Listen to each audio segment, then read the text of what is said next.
The first thing Miss Beatrice Vane noticed was not the Duke's voice, nor the dark-panelled estate office, nor the rain striking the tall windows of Brackenhurst Hall like impatient fingers. It was the old brass key lying beside the steward's ledger, where no such key had any honest reason to be. Yorkshire, England, had been wet since morning, a low, steady rain that turned the carriage road black and made the ancient stones of the ducal house glisten like something newly washed and not yet forgiven. Brackenhurst Hall stood at the crest of a long rise, all grey walls, mullioned windows, and cold dignity, the kind of house that made even a gentlewoman remember where she was permitted to stand. Beatrice had arrived that Friday afternoon with her aunt, Mrs. Althea Vane, ostensibly to serve as temporary companion to an elderly relation staying under the Duke of Loxmere's roof. It was a respectable arrangement. Quiet. Useful. Safe. Those were the words Aunt Althea had used in the carriage.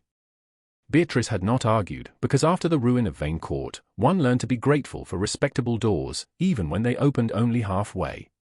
She was the daughter of the late Sir Thomas Vane, Baronet of Vane Court, though the title had done little to preserve either his estate or his name.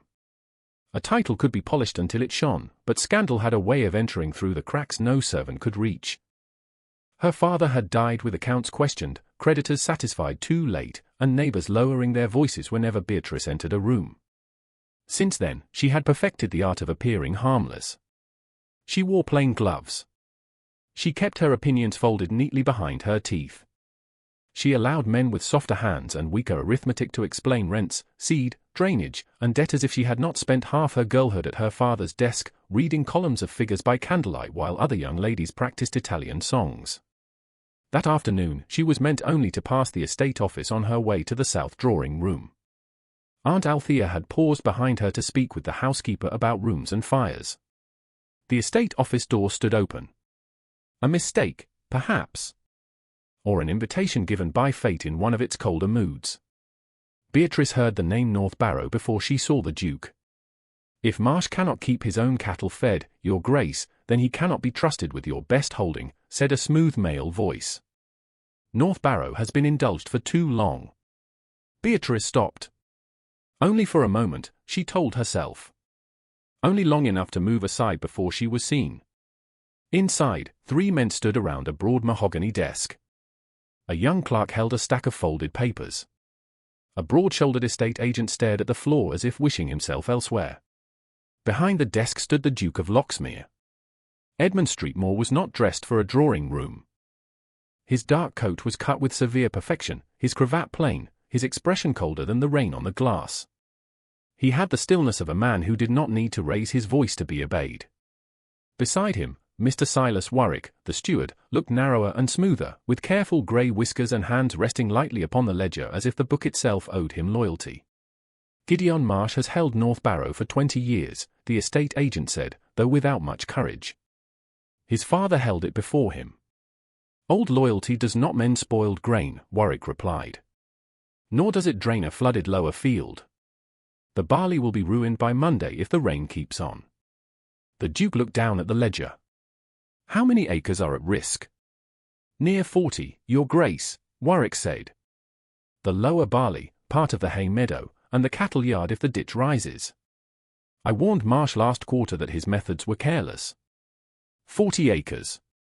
Beatrice felt the number before she could stop herself. 40 acres in a wet week could mean a tenant family's destruction. Cattle feed spoiled in early season meant emergency purchase, debt, and blame. A blocked lower field meant drainage, not carelessness. Her gaze moved from the ledger to the desk. Then to the key. It was old brass, darkened around the bow, with a flat, squared bit unlike the newer locks used on main grain stores. She had seen one like it before at Vane Court, hanging in her father's study under a label written in his own impatient hand. Tithe Barn. Old West Range. Not main granary. Not a key a steward would leave lying in the open unless he wished someone to believe it belonged to a more important door. The feed was inspected last month, the estate agent said. I had no report of damp. Warwick turned a page with delicate distaste. Then your report was incomplete. The Duke's jaw tightened. Have the stores checked again? Of course, Your Grace. Warwick's tone was humble enough to be admired by anyone not listening closely. But if North Barrow fails by Monday's inspection, I recommend removing Marsh before his incompetence spreads further loss. Beatrice should have walked away. A sensible woman would have done so. A woman who remembered how quickly a household could turn against one female voice would have lowered her eyes and continued to the drawing room. But her father's face rose in her mind with the terrible clarity grief sometimes kept polished.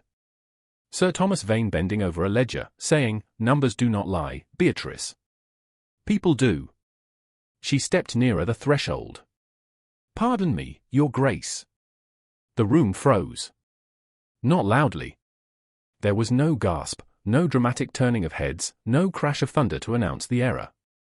Only silence, swift and sharp, filling the office as every man looked toward the woman who had forgotten to be invisible. Aunt Althea was still several paces away, her voice fading behind Beatrice in the corridor. The Duke's dark eyes rested on Beatrice's face. "Madam." "Miss Beatrice Vane," she said, and lowered her chin in the proper degree. "I beg your pardon for speaking from the doorway. I did not intend to overhear estate business." Warwick's eyes flickered. "Then perhaps Miss Vane will be comforted to know she has not understood any of it." The clerk looked down too quickly. Beatrice felt the heat rise beneath her collar, but she kept her hand still. "Perhaps not. Yet the key on your desk does not appear to belong to a main granary." Warwick's fingers shifted, barely an inch, toward the brass key. The Duke noticed the movement. So did Beatrice. "It is an old estate key," Warwick said. "There are many." "Yes," Beatrice replied softly. "Old keys usually remember old doors." The Duke's gaze sharpened, though his voice remained flat. "You have knowledge of my estate keys, Miss Vane." "Not of yours, Your Grace." "Of old farm ranges. My father kept similar keys at Vane Court." "The bit is wrong for a newer store lock. If grain has spoiled and the wrong key is being discussed, then perhaps the wrong building is being blamed." For one breath, the office changed. The agent looked at the key with sudden interest. The clerk forgot to breathe through his nose. Warwick's expression did not move, but a faint whiteness appeared around his mouth. Then the Duke closed the ledger. The sound was not loud. It did not need to be. "Miss Vane," he said, "this is an estate matter." "Yes, Your Grace." "A serious one. I understood that it concerned 40 acres, spoiled feed, and the possible removal of a tenant before Monday." His eyes cooled. "Then you have understood enough to know you should not be standing here." Aunt Althea had reached the corridor behind her. Beatrice felt her aunt's alarm like a hand at her back. Warwick lowered his gaze, but the edge of satisfaction at his mouth was unmistakable. The Duke looked not angry, exactly. Anger would have been warmer.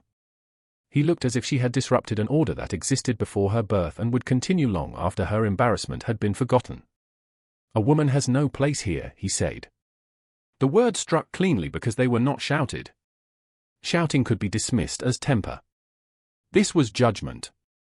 The estate agent looked at the floor. The clerk's ears reddened. Aunt Althea inhaled. Beatrice did not move for a heartbeat. She had heard the sentence before, though never in those exact words. She had heard it when men stopped talking as she entered a room. She had heard it when her father's ledgers were handed to a solicitor who had not known barley from oats. She had heard it when neighbors spoke of poor Sir Thomas and his odd daughter, the one who should have been taught music instead of accounts. Now a duke had given the old sentence a voice. Beatrice lowered her eyes, not in surrender but in control. "Then I beg your Grace's pardon for having mistaken the doorway for a place where truth might pass through." Warwick's head lifted a fraction. The Duke's expression changed so slightly that another person might have missed it. Beatrice did not. Something in her answer had reached him, if only as irritation. She curtsied with careful precision. "Aunt Althea, I believe we are expected in the south drawing room." Her aunt's hand found her elbow. Together they moved away from the office, past the portraits of Dead Street Moor men who had probably never once been told they had no place in a room. Beatrice kept her steps even. She would not hurry. She would not give the steward the pleasure of hearing retreat in her shoes. Behind her, the Duke said nothing. That silence followed her more closely than the insult. At the turn of the corridor, Aunt Althea whispered, "My dear, you must be careful." I was careful, Beatrice said. Not careful enough. Perhaps not. But the image of the key remained before her, bright against dark wood, as wrong as a lie left in daylight. They had nearly reached the narrower passage leading toward the drawing rooms when Beatrice heard footsteps inside the office shift, then Warwick's voice, low and meant for someone nearer than the Duke. Have the lower culvert buried before Monday. Beatrice stopped so suddenly that Aunt Althea's fingers tightened on her arm. The rain tapped the windows. Somewhere below, a servant carried coal in a covered scuttle. The great house continued in all its polished order, pretending nothing had changed. But Beatrice knew what a buried culvert meant. She knew what 40 acres of trapped rain could do. She knew what would happen when Monday came and North Barrow failed exactly as Mr. Warwick had predicted. And for the first time since entering Brackenhurst Hall, Miss Beatrice Vane forgot to feel ashamed. By the time Beatrice reached the south drawing room, the shame had cooled into something far more dangerous. Purpose. She sat where Aunt Althea placed her, near a tall window that looked across the wet sweep of lawn toward the distant fold of the land, where the farms of Brackenhurst lay hidden beyond trees and mist. A footman brought tea. A silver spoon chimed against porcelain. Somewhere near the hearth, two ladies discussed the inconvenience of rain for visiting calls, as if the weather existed only to offend ribbons and carriage wheels. Beatrice held her cup without drinking. In her mind, she saw the old brass key on the desk. She saw Mr. Warwick's fingers move toward it. She heard his low instruction about the culvert, spoken in the tone of a man arranging flowers, not ruin. Aunt Althea watched her from the opposite chair with an expression that had once made servants confess broken china. Beatrice, she said softly, you are too still. I am thinking. That is precisely what alarms me. Beatrice looked toward the window. Rain blurred the glass, turning the parkland into grey strokes and shadow. North Barrow is not being ruined by carelessness. Aunt Althea's face changed. She did not gasp. She had lived too long among families who kept their worst news behind closed doors. You must lower your voice. There is no one near enough to hear. In a house of this size, my dear, walls grow ears out of self-defense.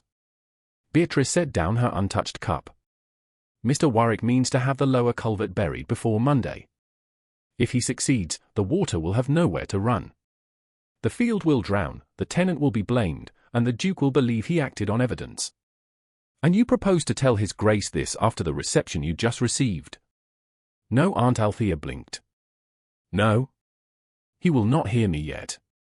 Not if I go to him with only a sentence overheard in a corridor and a suspicion about a key. Good. That is the first sensible thing you have said since we arrived. I need something he cannot dismiss.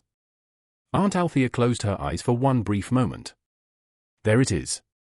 Beatrice leaned closer, keeping her voice gentle enough to be mistaken for ordinary conversation. Aunt, if North Barrow fails, Gideon Marsh will lose his tenancy. His wife, his children, his laborers, all of them will carry the stain of incompetence while the true cause is written neatly into a ledger. I have seen this before. Aunt Althea's hand tightened around the handle of her teacup. The name of Vane Court did not have to be spoken. It entered the silence between them like a person long dead but not yet at peace. Sir Thomas Vane had trusted papers because he had believed gentlemen feared Dishonor. He had trusted a steward because the man's coat was brushed and his handwriting was elegant. By the time Sir Thomas understood that fraud could wear a clean collar, his estate had been mortgaged, his reputation stripped, and his daughter taught a lesson no finishing school would have allowed. Beatrice had been 17 when the first creditor arrived and 19 when the last orchard at Vane Court was sold. She had learned then that ruin did not always crash through doors. Sometimes it came stamped, sealed, witnessed, and explained by men who sounded reasonable. Your father, Aunt Althea said, would not wish you to risk your name in another man's estate office. My father wished truth had arrived sooner. Aunt Althea looked away. The rain moved down the window in thin, wavering lines. You are unmarried. You are a gentlewoman without fortune. Society forgives men curiosity and calls it intelligence. It gives women the same curiosity and calls it impropriety. Then I shall be proper while I am curious. Against her will, Aunt Althea's mouth twitched. That is not as reassuring as you appear to think. You need only walk with me after tea. A chaperone turned through the west garden, perhaps as far as the kitchen yard if the path is not too wet. The kitchen yard. Servants know which carts came and went. Gardeners know where water runs. Stable boys know which men take horses out after dusk. I do not need scandal. I need mud, wheels, and someone careless enough to believe women never look down. Aunt Althea studied her. Behind the older woman's worry lay something sterner, something that had kept the Vane women standing after Vanecourt was gone. No locked doors, she said. No private conversations with men. No wandering beyond sight of the house unless I am with you. Agreed. And if the Duke asks what you are doing? Beatrice lifted her cup at last. The tea had gone lukewarm. I shall tell him I am troubling only the rain. They left the drawing-room half an hour later under the respectable excuse of air. The rain had thinned to a mist, though the lawn still shone with standing water and the gravel paths gave a soft crunch beneath their boots. Aunt Althea walked with deliberate dignity, one gloved hand on her umbrella and the other tucked around Beatrice's arm. From a distance, they must have looked like exactly what they were supposed to be. Two gentlewomen taking a cautious turn after tea. Near the west side of the house, the formal garden loosened into working ground. The scent changed first. Wet roses and clipped yew gave way to coal smoke, damp straw, horse leather, and the faint sourness of soaked grain. Beatrice slowed near the service path. A boy of perhaps 12 stood under the eaves beside a stack of empty baskets, watching the rain drip from the gutter. He wore a stable jacket too large for him and held a crust of bread as if he had forgotten to eat it. When he saw the ladies, he jerked upright. "Beg pardon, miss." Beatrice smiled in the careful way one used with children who were more accustomed to orders than kindness. "No pardon is needed. Is that the way to the lower yard?" The boy looked toward Aunt Althea, then back again. "Yes, miss. The road seems badly cut up." His eye shifted to the ruts beyond the arch carts went through last night. "In this rain?" Mr. Warwick said it couldn't wait. Aunt Althea gave Beatrice's arm a faint warning pressure. Beatrice kept her voice mild. "What could not wait?" The boy swallowed. "Grain sacks, miss. From the old store." "The main granary?" "No, miss. Told West one." He flushed, perhaps fearing he had said too much. "I mean, I don't know proper." "You have been helpful," Beatrice said. "And very observant." The boy stared at her as if praise had landed in the wrong pocket. She asked nothing more. Questions were like pins. Too many, and even a child would bleed fear. They moved on. At the edge of the lower yard, Beatrice paused beside deep wheel marks pressed into the mud. The tracks were fresh, the rain not yet having softened their edges. A heavy cart had passed through recently, drawn by 2 horses, not one. The wheels had come from the direction of the Old West Range and turned toward the farm road that led beyond the park toward North Barrow. Near the wall, a smear of pale grain clung to a broken board. Beatrice bent as if adjusting the hem of her gown and touched one gloved finger to it.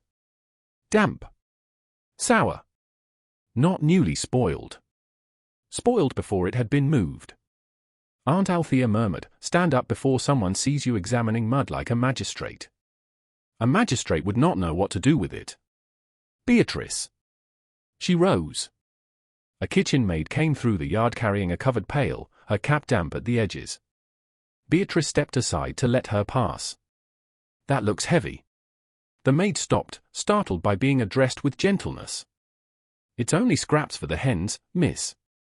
"You must have had a troublesome morning with so much rain." "Yes, miss." "And the carts all splashing by before breakfast." "More carts." The maid nodded before caution caught her. "Only the one, miss." "I shouldn't chatter." "Of course not," Beatrice said. "I would not wish to delay you." The maid curtsied and hurried on. Beatrice let her go. A pattern began to form, still incomplete but no longer invisible. Old store. Damp grain. Night cart. Lower road. North Barrow. A steward who wished a culvert buried. As they returned toward the house, Beatrice noticed a side table just inside the servants' passage where household papers had been left for sorting. Bills for candles, coal, lamp oil, laundry blue, and oats lay in tidy stacks beneath a brass weight. She should not touch them. She knew that. A guest did not examine household papers, even if the house itself had already examined her pride and found it expendable. Then a corner of stiff, discolored paper showed beneath a coal merchant's account. Not a bill. A map edge. Beatrice glanced toward Aunt Althea. Her aunt looked down the corridor, saw no one, and sighed with the despair of a woman choosing complicity because love left no better option. Quickly. Beatrice lifted the top bills just enough to slide the hidden paper free. It was a drainage map, old but legible, marked with the West Range, the lower sluice, and a narrow run leading beneath the North Meadow toward North Barrow's barley field. Someone had folded it small and hidden it where no estate man would look unless he already knew. Her heart beat once, hard. The lower culvert did not merely drain the field. It protected the cattle yard and the old store road. Block it, and every sign of mismanagement would point toward Gideon Marsh. Beatrice refolded the map and slipped it beneath her shawl. Miss Vane. The voice came from the archway behind them. Duke Edmund Street Moore stood there, rain darkening the shoulders of his coat, his riding gloves in one hand. He looked from Beatrice to Aunt Althea, then to the table of household papers. His expression did not soften. You appear to have lost your way. Aunt Althea drew herself up. My niece and I were taking air, Your Grace. In the servants' passage. Beatrice felt the map against her side, thin as a secret and twice as dangerous. The rain has been inconvenient. His gaze held hers. He did not look at her as he had in the estate office. Not exactly. There was suspicion still, but beneath it lay attention, sharpened by memory. I saw you speaking with a stable boy. He was standing in the rain. And the kitchen maid. She was carrying a heavy pail. You take a generous interest in my household. Warwick's voice had insulted with silk. The Duke's did so with iron. Beatrice lifted her chin. No, Your Grace. Only in patterns. For the first time, something like uncertainty crossed his face. It lasted less than a second. Then a footman hurried into the passage, bowed, and announced that Mr. Warwick requested the Duke at the stables. The Duke did not move immediately. His eyes remained on Beatrice, and she had the disquieting sense that he knew she was hiding something, though not yet whether it was foolishness or fact. Miss Vane, he said at last, Brackenhurst is not a place for experiments. She thought of the sour grain, the wheel ruts, the buried culvert, and the tenant who would be blamed before Monday. No, Your Grace, she said. That is why mistakes here become so expensive. The Duke's jaw tightened. He turned and followed the footman out into the wet yard. Aunt Althea released a breath. You are going to bring the whole house down upon your head. Beatrice watched through the arch as the Duke crossed the yard toward the stables, where Warwick waited beneath the shelter with his hands folded and his face composed. Perhaps, she said. But not before I know where that cart went. As dusk began to gather over Brackenhurst, a covered wagon rolled away from the old West Range and took the lower road toward North Barrow, its wheels cutting the same deep lines into the mud. This time, Beatrice saw the driver look back toward the house before urging the horses on. This time, she was certain the movement was meant to be unseen. Saturday morning arrived with a pale, uneasy light that made every puddle on the Brackenhurst road look like a piece of broken sky. Edmund Street Moore rode out before breakfast, though he told no one at the table why he had chosen North Barrow over his usual circuit of the park. The excuse was simple enough. A duke inspected his land. A duke did not explain himself to ladies who had been discovered near household papers, nor to stewards who seemed a fraction too eager to answer questions before they were asked. Yet as his horse took the lower road, Edmund found his mind returning, with irritation he refused to name as curiosity, to Miss Beatrice Vane standing in the servants' passage with rain on her hem and defiance held so carefully behind her eyes. Patterns, she had said. Not interests. Not gossip. Patterns. The word had stayed with him through dinner, through a report from Warwick, and through an hour in his library when the accounts lay open and refused to settle into cents. By the time the first chimneys of North Barrow appeared beyond a wet rise of land, Edmund had decided he was going only to determine whether Gideon Marsh had mismanaged the holding. He had not come because a gentlewoman had unsettled him. He had not come because the old brass key had been moved from the estate office before he returned to ask about it. He had not come because Warwick had smiled too mildly when accused of nothing. North Barrow Home Farm stood in a shallow fold of the estate, a long stone farmhouse with outbuildings gathered close around a yard cut deep with cart tracks. Beyond it, the barley field sloped toward the lower meadow, where rainwater had already begun to shine in silver patches. It was not flooded yet. That was the first thing Edmund noticed. The second was the small carriage standing near the farmhouse gate, with Mrs. Althea Vane seated inside beneath a dark bonnet, looking as dignified as a judge and twice as severe. Miss Beatrice Vane stood near the farmhouse door with a covered basket over one arm. Her gown was plain brown wool, sensible for weather and unremarkable enough to frustrate any accusation of vanity. She was speaking with a woman wrapped in a shawl, likely Marsh's wife, while a young boy held two folded cloths and stared at Beatrice as if she had asked a question no visitor had ever thought to ask. Edmund drew rein before any of them saw him. Her voice carried in the damp air, low but clear. "Mrs. Marsh, forgive me, but when did the cattle first refuse the feed?" The farmer's wife pressed the shawl to her throat. "Thursday morning, miss." Mr. Marsh said it smelled wrong. "Wrong how?" "Sour-like. Heavy. Not sweet, as meal should be." "And the sacks came from which store?" The woman glanced toward her husband, who stood near the cattle shed with his cap twisted in both hands. Gideon Marsh was a compact man, weathered, wary, and too proud to look frightened in front of his family. "They said from the main granary, miss," Mrs. Marsh replied. But Gideon swore the mark was from the Old West store. "I did swear it," Marsh said, stepping closer. "Begging your pardon, miss. I told Mr. Warwick so. He said I had forgotten my own marks." Beatrice turned toward him. "And had you?" "No, miss." The answer came at once. "I know every sack that comes through this yard." Edmund dismounted.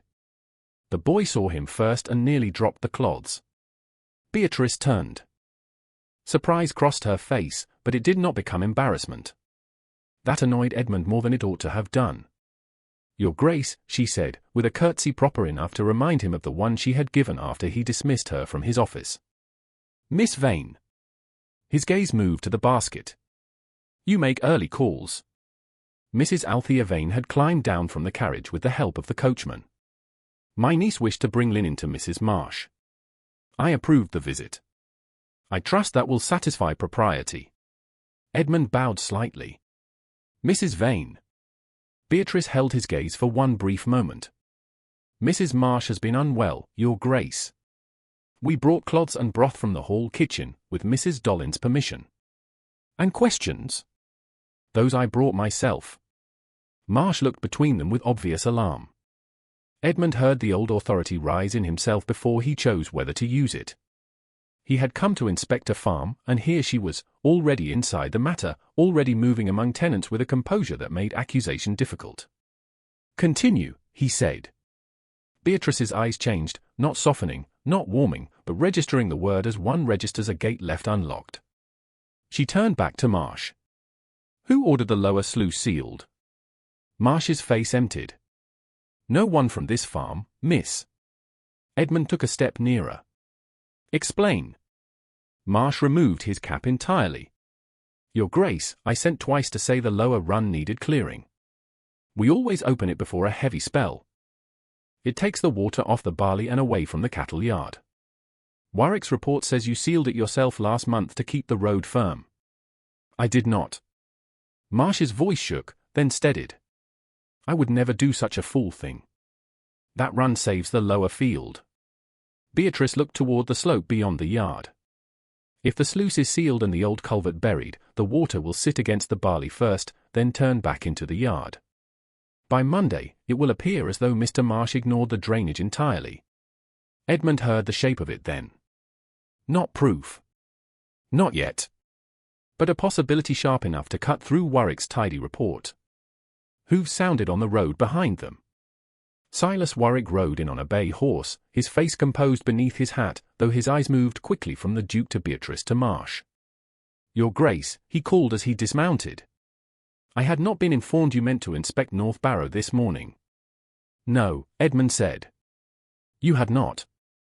The steward bowed. Then it is fortunate I came. I feared Marsh might try to influence matters before the Monday review. Marsh flushed. I have told no lie. You have told too many stories, Warwick said gently. And now, I see, you have found a sympathetic audience. His gaze settled on Beatrice. Miss Vane, surely Mrs. Marsh's health cannot require inquiry into sluices and cattle feed. Aunt Althea's chin lifted. Beatrice did not answer at once. She stepped toward a stack of feed sacks near the shed. This is the feed the cattle refused. Marsh nodded. The last of it, miss. I kept it aside because I knew it was wrong. You were instructed to use it. Mr. Warwick said it had been charged already and waste would be noted. Warwick sighed. Tenant farmers often resent accountability. Beatrice knelt beside the nearest sack before Aunt Althea could stop her. She did not plunge her hand into it. She merely loosened the mouth, lifted the edge of the cloth with 2 fingers, and bent close enough to smell. Edmund watched her face change. Not dramatically. Only enough to show certainty. This grain was damp before it reached North Barrow. Warwick's tone sharpened under its politeness. Miss Vane, this is beyond the bounds of suitable female concern. Perhaps damp grain observes those bounds better than I do. Marsh made a sound that might have been a strangled laugh. Warwick's eyes hardened. Your Grace, I must protest. A lady questioning tenants in a yard is improper. It encourages insolence. Edmund looked at Beatrice. Mud marked the edge of her gown. A strand of dark hair had escaped near her temple. Her gloves were plain and wet at the fingertips. She looked nothing like the women who filled London drawing rooms with practiced helplessness. She looked inconvenient. She also looked right. Warwick turned to Marsh. You will not answer further. Let Miss Vane finish, Edmund said.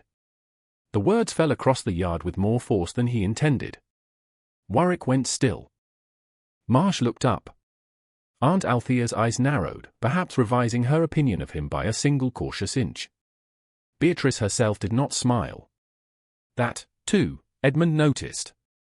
She only inclined her head and continued. The mark on these sacks is not from the main granary.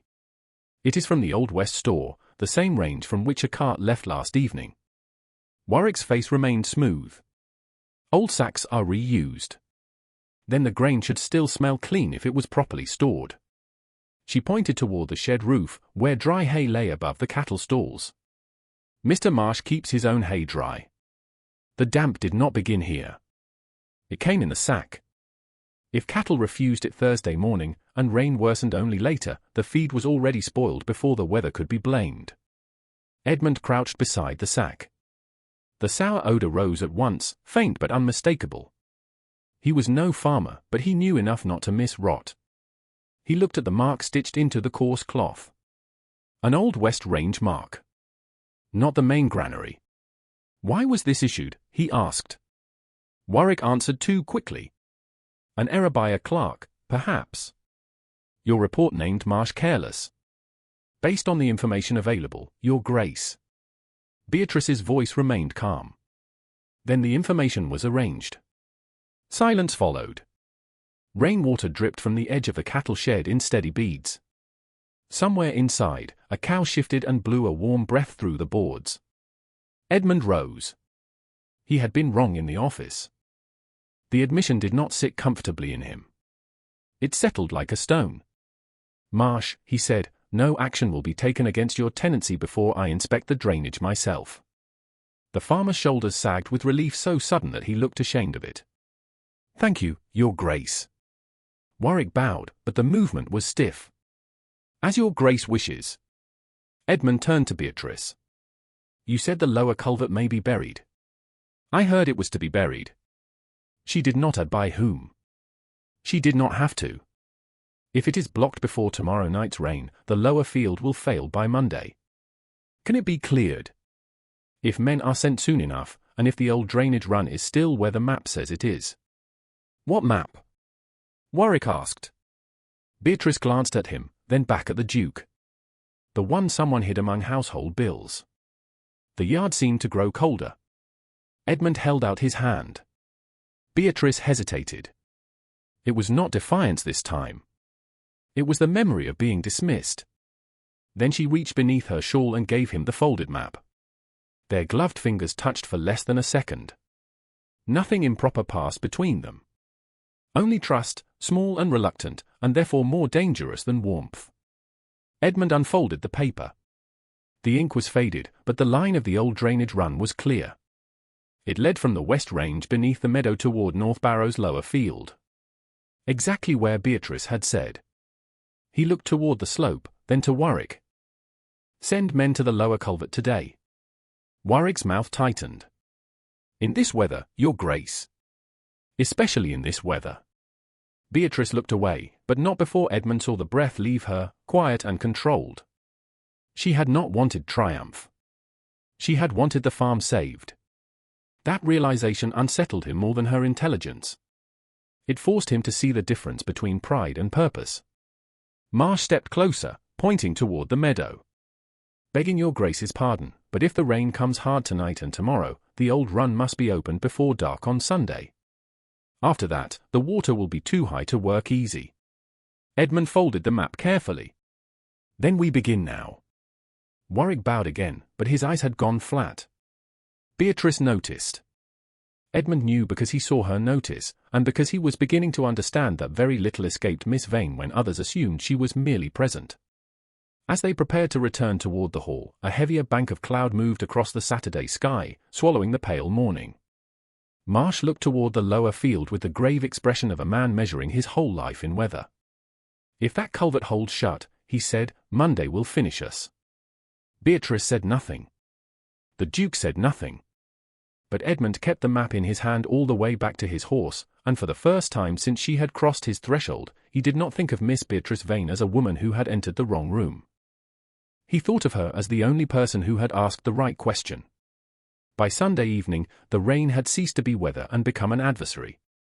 It came down in hard silver sheets over Brackenhurst, striking the stable roofs, filling the hoofprints in the lower road, and turning the yard at North Barrow into a black mirror of churned earth and trembling lantern light. Beatrice stood in the farmhouse kitchen with Aunt Althea near the hearth and Mrs. Marsh wringing a cloth between both hands, while beyond the open back door men moved like shadows through the wet. All Saturday afternoon and most of Sunday, the Duke had sent orders, horses, men, spades, ropes, and carts toward the lower field. Yet the work had somehow stalled at every turn.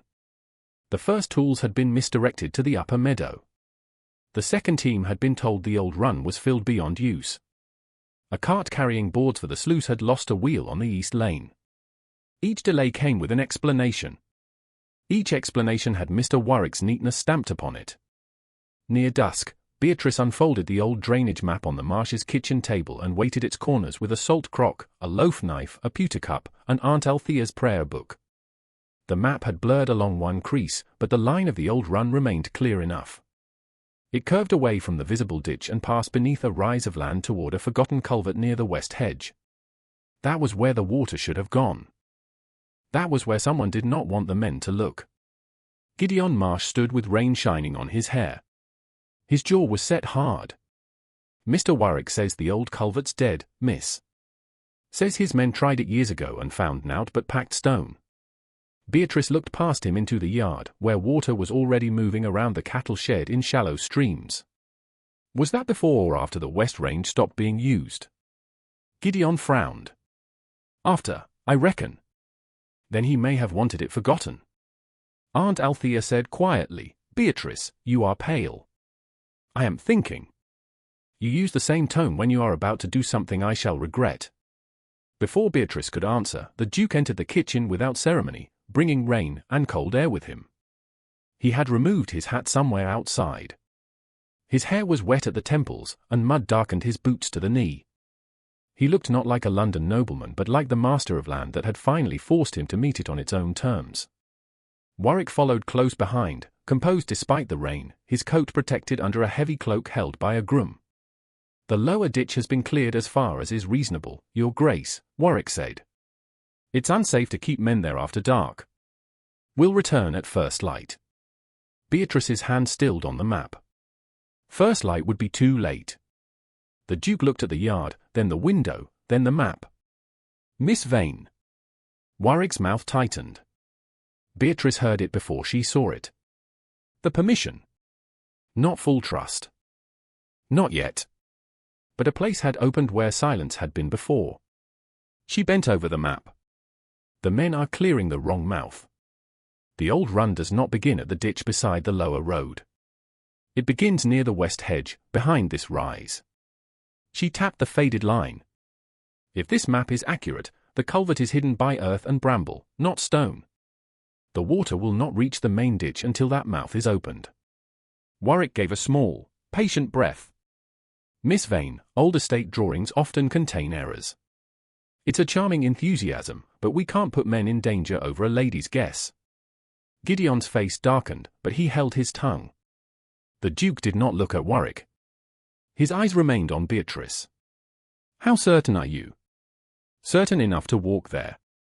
Aunt Althea made a sound of pure protest. The Duke's expression hardened at once. No, Your Grace. The ground is unstable, the light is failing, and you are not going into a flooded field. The words were controlled, but the old command had returned. Beatrice felt every person in the kitchen watching her. The farmer's wife. The tenant. The steward. Her aunt. The Duke. This was the moment in which many women would be expected to step back and be sensible. Sensible, in rooms like this, often meant letting men be wrong loudly while disaster arrived politely. She folded the map once and lifted it from the table. Then send men to the west hedge now. Warwick stepped forward. It's a waste of labor, Your Grace. The main ditch is the only sensible course. The main ditch is already overflowing, Beatrice said. It is not a course. It is a witness. A gust of wind shook the door. Somewhere outside, a man shouted.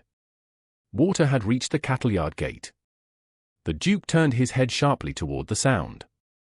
Beatrice used that single moment. She took the lantern from the peg beside the door. Aunt Althea caught her sleeve. No, my dear. Not alone. Not alone, Beatrice said. With you behind me, as always. The Duke stepped in front of the door. Miss Vane, I will not permit a reckless display. Something in her, held steady for 2 days by manners and discipline, flared clean and bright. Then don't call it display. Call it arithmetic. If the water rises another few inches, the barley is gone. If the cattle yard floods, Marsh is ruined. If we wait until morning, Mr. Warwick will be proved correct by the damage he helped arrange. Warwick's eyes flashed. That's an outrageous implication. Then let the field disprove me. Silence struck the kitchen. The Duke stared at her, and in his face she saw conflict sharpen into decision. He could stop her. Everyone present knew it.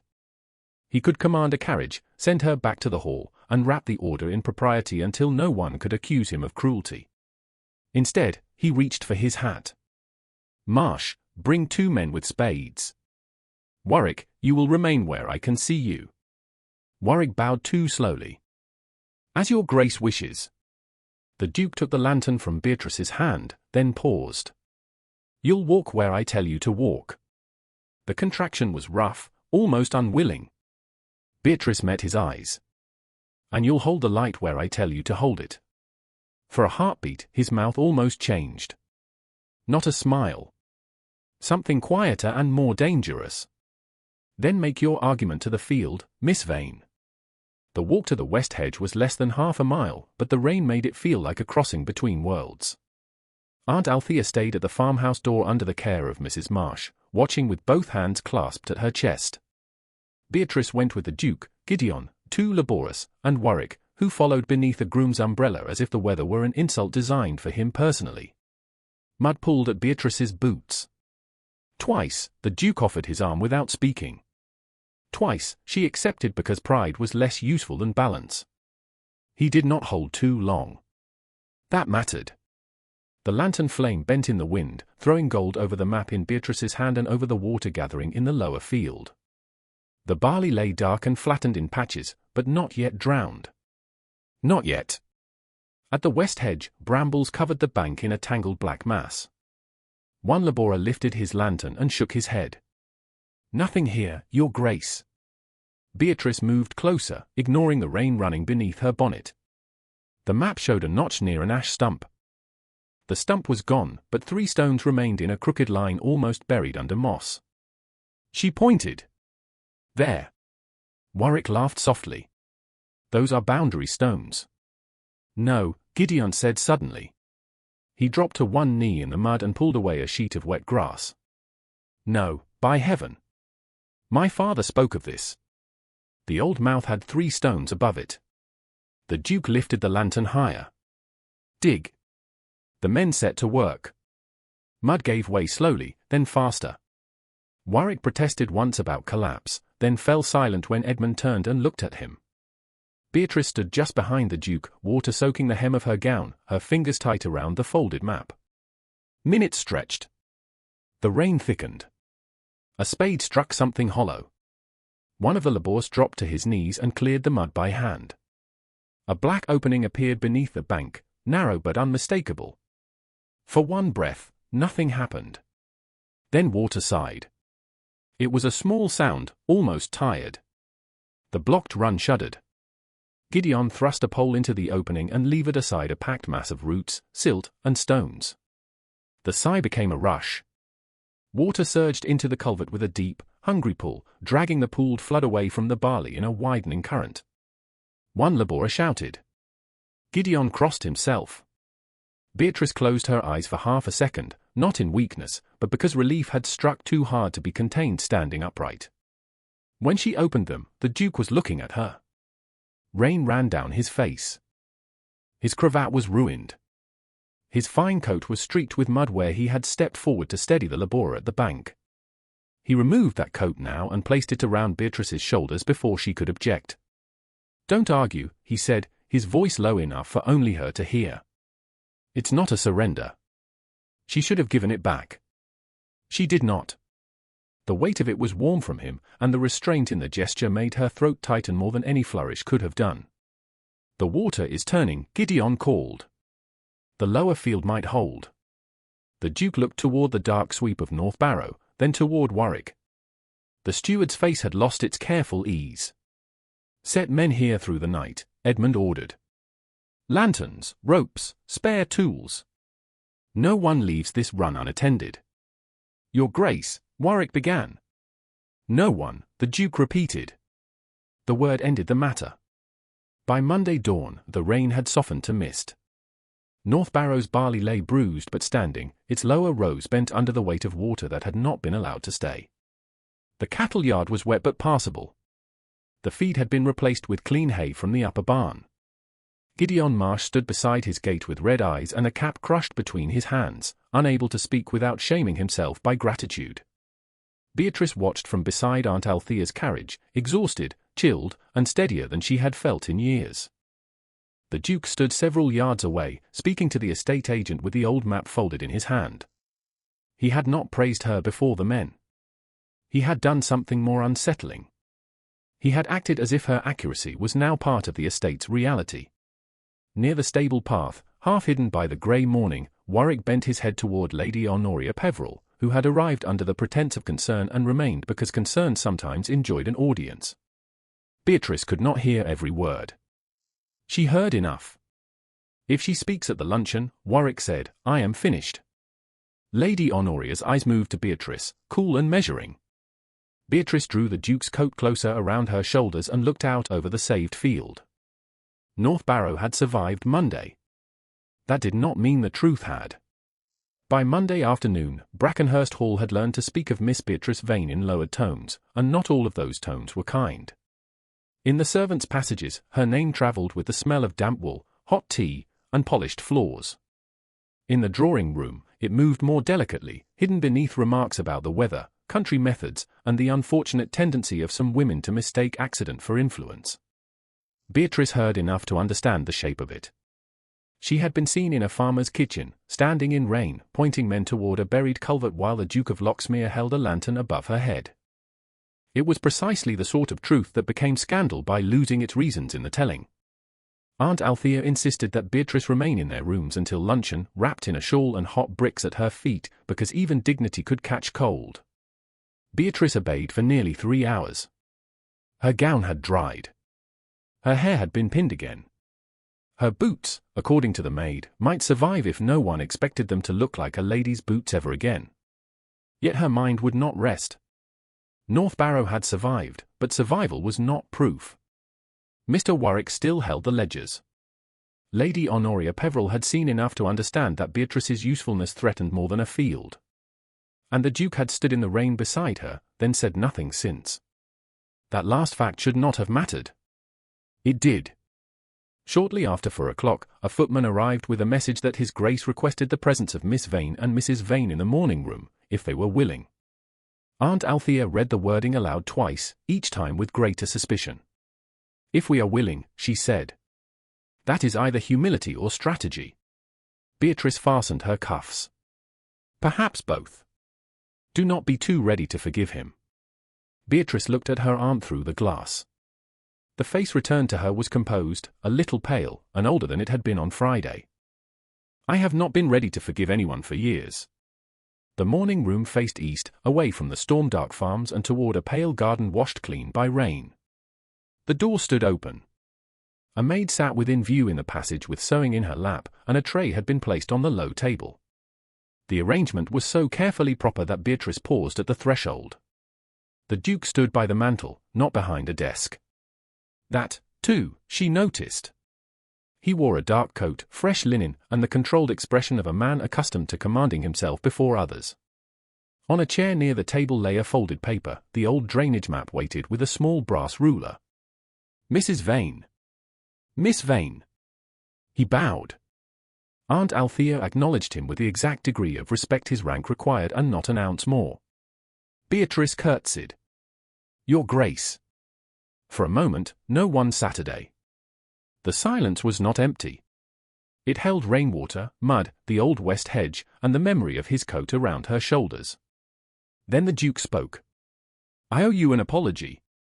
Aunt Althea's eyebrows moved slightly upward. Beatrice kept her hands folded. "For which particular offense, Your Grace?" The question was quiet. The maid in the corridor bent lower over her sewing. The Duke accepted the blow without visible anger. "For dismissing you from my estate office. For assuming your presence there was intrusion before I considered whether it might be warning. For speaking as though authority were the same as judgment." Beatrice had imagined anger. She had prepared for explanation, perhaps even a stiff acknowledgement that her observation had proved useful. She had not prepared for exactness. Exactness was harder to defend against. "You did not merely dismiss me from a room," she said. No, his gaze did not leave hers. "I know." Aunt Althea sat at last, slowly, as if giving them permission to continue without granting approval. Beatrice remained standing. "Do you?" The Duke's hand rested on the mantel. Not clenched, but still. "I know I spoke as though your mind had less right to the matter than a clerk's handwriting or a steward's report. That is part of it. Then tell me the rest." She should have chosen a careful answer. She had been trained by necessity to speak in ways that left no handle for mockery. Yet the open door, the waiting aunt, and the memory of North Barrow at dawn made caution feel strangely dishonest. "The rest is that your words were not new," she said. "They were only clearer. Men have been saying the same thing to me since Vane Court failed. Not always aloud. Sometimes they stop a conversation when I enter. Sometimes they smile when I understand a column of rents. Sometimes they call knowledge unfeminine because it is easier than admitting a woman has seen what they missed." The Duke's face changed, not much, but enough. "Miss Vane. My father let me read accounts because he trusted my mind. After he died, the same skill became something people pitied or mocked. So when you said I had no place in that office, you did not insult an afternoon's curiosity. You named the cage others had been building around me for years." Aunt Althea looked down at her gloves. The room went very still. Outside the window, water dripped from the bare branches of a climbing rose. The Duke drew a breath and released it slowly. "My father left this estate in disorder." Beatrice had not expected the admission. "I was 28 when I inherited. Every account was late. Every tenant had a grievance. Every relation had advice. My father had trusted charm, habit, and men who told him what he preferred to hear. I decided that Brackenhurst would survive because I would permit no confusion near it. His mouth tightened. Somewhere along the way, I began to treat every unexpected voice as danger. Fear explains a fault, Beatrice said.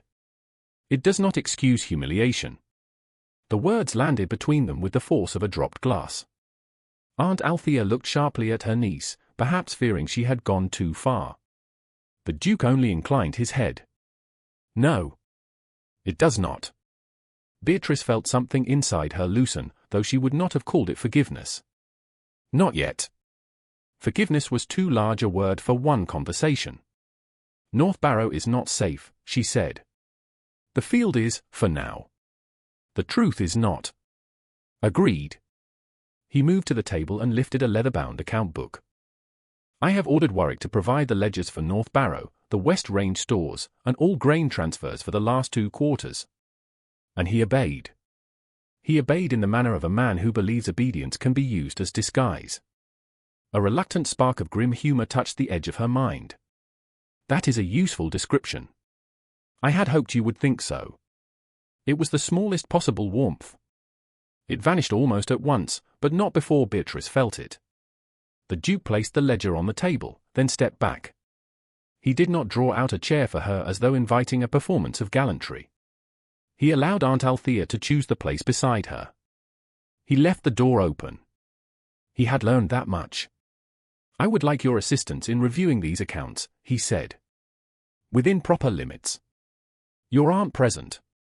The door open. My secretary within call if needed. No private meetings. No opportunity for any person in this house to make your reputation the price of my inquiry. Beatrice looked at him. You speak as if reputation is something you can command. No, he said.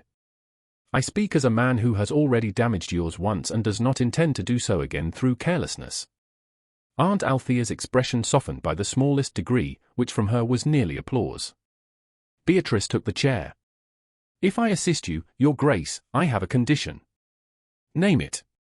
If society turns on me for knowing what I know, you will not let silence pass for protection. You will not remove me from the room and call it mercy. You will not allow Mr. Warwick to imply impropriety because fact has become inconvenient. His eyes held hers. You have my word. A duke's word. A man's, first. A duke's, if the world requires more noise. She looked down before the answer could move her too visibly. On the table, the ledgers waited, full of neat ink and possible lies. She opened the first book. The smell of paper, leather, and old dust rose at once, and with it came a memory of Vane Court so sudden that she almost heard her father's chair scrape across the study floor. She pushed the memory aside and read. For 20 minutes, the room held only small sounds. Pages turned. Aunt Althea poured tea no one drank. The Duke stood across from Beatrice, silent unless she asked for a date, a rent roll, or the name of a carrier. His stillness had changed since Friday. It no longer told her to leave. It waited. That difference made concentration harder than it should have been. She found the first irregularity in a list of barley sacks transferred from the West Range. The quantities were too round. Men who moved grain in real weather rarely produced numbers so clean. The second irregularity lay in the charge for cartage, marked twice under different hands. The third was worse. Beatrice turned back one page, then forward again. Her finger stopped beside a receipt dated 8 months earlier. The entry named a supplier who could not have supplied anything to Brackenhurst. Not then. Not ever again. Her skin went cold. The Duke saw it. What is it? Beatrice did not answer. She read the line once more, hoping the letters would alter under the force of her refusal. They did not. Paid against delivery of dry barley, West Range Reserve, by arrangement with Sir Thomas Vane. Her father's name stood there in black ink, tidy and impossible. Sir Thomas Vane had been dead for 6 years. Beatrice sat very still. Aunt Althea leaned toward her and saw the name. Her hand flew to her mouth. The Duke came around the table, then stopped before he stood too close. That restraint, even now, nearly undid her. Miss Vane, he said quietly. "Tell me what you need." She looked at the ledger until the room steadied. "I need you not to close that book." His voice lowered. "I won't." Beatrice lifted her eyes to his. "Then we have not found an error, Your Grace. We have found a ghost, someone expected to sign receipts." The name of the dead man sat on the page with the calm insolence of ink that expected to be believed. Beatrice did not touch it. She had touched enough false things in her life to know that the first impulse was always to prove them harmless, to say there must be another Sir Thomas Vane, another arrangement, another explanation that would spare the heart the labor of understanding betrayal twice.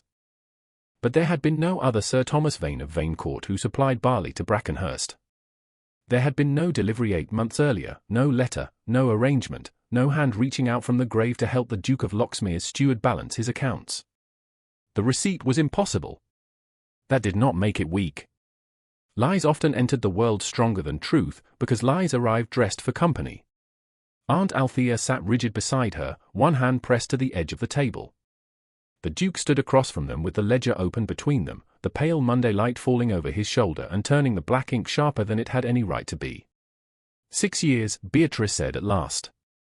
Her voice sounded so composed that she almost failed to recognize it. "My father has been dead 6 years." The Duke's eyes did not move from her face. "Then this entry is forged?" "Yes." Aunt Althea whispered, "Beatrice." There were a dozen meanings in that single word. Stop. Breathe. Do not let strangers see the wound. Do not give the house another story to tell. Beatrice heard them all and answered none. She read the line again, then the date, then the carrier's notation. "The hand is neat," she said. "Too neat." My father wrote quickly. He pressed harder on downstrokes. His V was never so narrow. The Duke did not lean over her shoulder. He did not take the book from her. Instead, he reached for a folded handkerchief from his coat and laid it on the table near her right hand, close enough to be seen, not close enough to presume. The smallness of the gesture made her look away. Grand kindness could be resisted. Quiet consideration entered through the seams. "Take your time," he said. "Don't be kind to me because you think I might break. I'm being careful because you've been given cause to expect carelessness."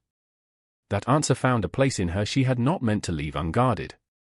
Aunt Althea looked at him then, truly looked, and something of her hostility altered into watchful caution. Beatrice drew a slow breath. "When Vane Court failed, everyone spoke of my father's mismanagement.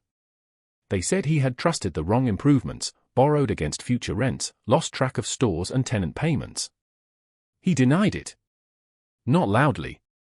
My father was never loud when he was wounded." Her fingers rested near the handkerchief but did not take it. "He believed errors had been arranged inside the accounts. A missing receipt here. A duplicated charge there. Grain that left one barn on paper and another in fact. By the time he saw the pattern, the men involved had become respectable and he had become desperate." The Duke's jaw tightened. "Who kept the accounts?" "A steward named Mr. Arkwright, now dead. 2 junior clerks assisted him for a season. One of them was Silas Warwick." The room seemed to narrow around that name. Outside the open door, the maid in the corridor did not move, though the needle in her hand had stopped. The Duke noticed. He crossed to the doorway, spoke quietly, and sent her for fresh hot water. It was not dismissal as concealment. It was protection of what did not yet belong to household gossip. When he returned, he did not close the door. Beatrice understood the distinction, and against her better judgment, respected it. "Why was I not told this?" he asked. "You did not ask me for my family history before informing me where I did not belong." The words were sharper than she intended. He accepted them. "No. I did not." A silence passed. Rainwater fell from the eaves outside in slow, irregular drops. Aunt Althea gathered herself. Sir Thomas tried to bring the matter before men who might have helped him. They advised quiet settlement. They said a public quarrel over accounts would damage Beatrice's prospects and lower what remained of the Vane name. Her mouth hardened. As though silence preserved anything except the comfort of those who profited. The Duke looked back at the ledger. And Warwick left that circle with his reputation intact. Of course, Beatrice said. Men like him usually do. They do not steal silver from sideboards. They move numbers from one column to another and call ruin unfortunate. Edmund lifted the ledger and examined the entries on either side of the forged receipt. He moved with restraint, but his stillness had changed. It was no longer the stillness of dismissal. It was the stillness of a man measuring an enemy. This receipt is placed among West Range transfers, he said. Dry barley marked as reserve stock. The quantity is large enough to cover what was supposedly issued to North Barrow. Beatrice forced herself to study the line rather than the name. And if spoiled grain from the old store was sent in place of sound grain, someone needed paper showing sound grain had existed. A dead supplier cannot object. Nor can a ruined one. The Duke's eyes met hers. For the first time, Beatrice saw not pity in him, but anger held on her behalf and disciplined into usefulness. It was more dangerous than pity. It asked nothing from her. I will have my solicitor review this, he said. Not yet. His brows drew together. Miss Vane. If you send for a solicitor before we know what else is hidden, Warwick will know which drawer to empty. He has had years to learn what respectable men fear most. He will not flee from suspicion. He will tidy it. Aunt Althea said, she is right. The Duke looked between them, then gave a short nod. Then we work quietly for now. The receipt remains in the ledger. I will have my secretary make a copy under my eye, and a second copy will be given to Mrs. Vane. To me? Aunt Althea asked. Not to Miss Vane. To both of you, if you wish. I thought it safer not to make Miss Vane the only person known to hold it. Beatrice looked down. That was protection without erasure. She could not name it aloud. Thank you, she said. The Duke's expression softened for the length of a breath, then control returned. There is more. Lady Honoria Peveril has pressed for a county agricultural luncheon here on Wednesday. She calls it a gesture of confidence in North Barrow after the rain. Aunt Althea gave a dry little sound. How generous of her to feed the county while watching it gossip. She has invited neighbouring gentry, clergy, several tenant representatives, and Mr. Penrose, my solicitor, under the pretext of estate transparency. And to examine Beatrice, Aunt Althea said. Yes, the Duke replied. No evasion. No polite fog. Beatrice appreciated the plainness even as her stomach tightened. She saw Mr. Warwick speak with me this morning, she said. At North Barrow. I saw it as well. The admission struck her oddly. She had not realized he had noticed. Then you know they mean to make me the question instead of the accounts. I know they will try. Trying may be enough. A woman does not need to be guilty to be made improper. She need only be interesting in the wrong direction. Then we shall make the direction difficult to mistake. There was iron in him now, but it was turned outward.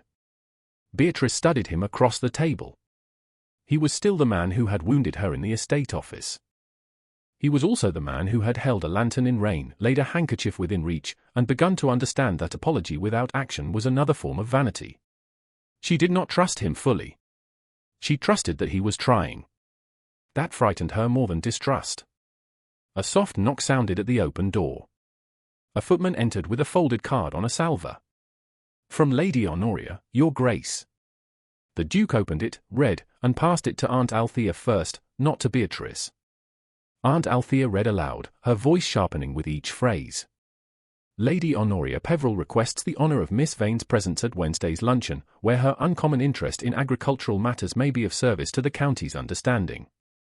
Beatrice almost smiled. That is elegantly sharpened. It's a blade wrapped in lace, Aunt Althea said. The Duke took the card back.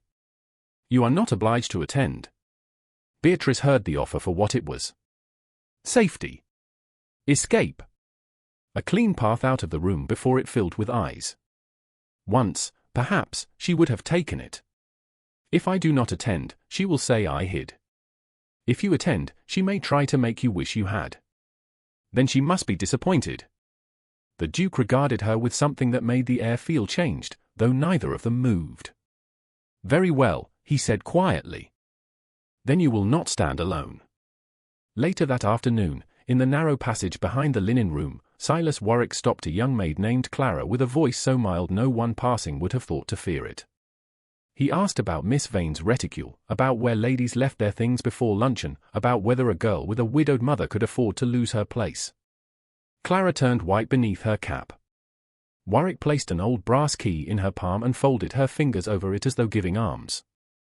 "You need only put it where it will be found," he said. "Don't tremble, girl.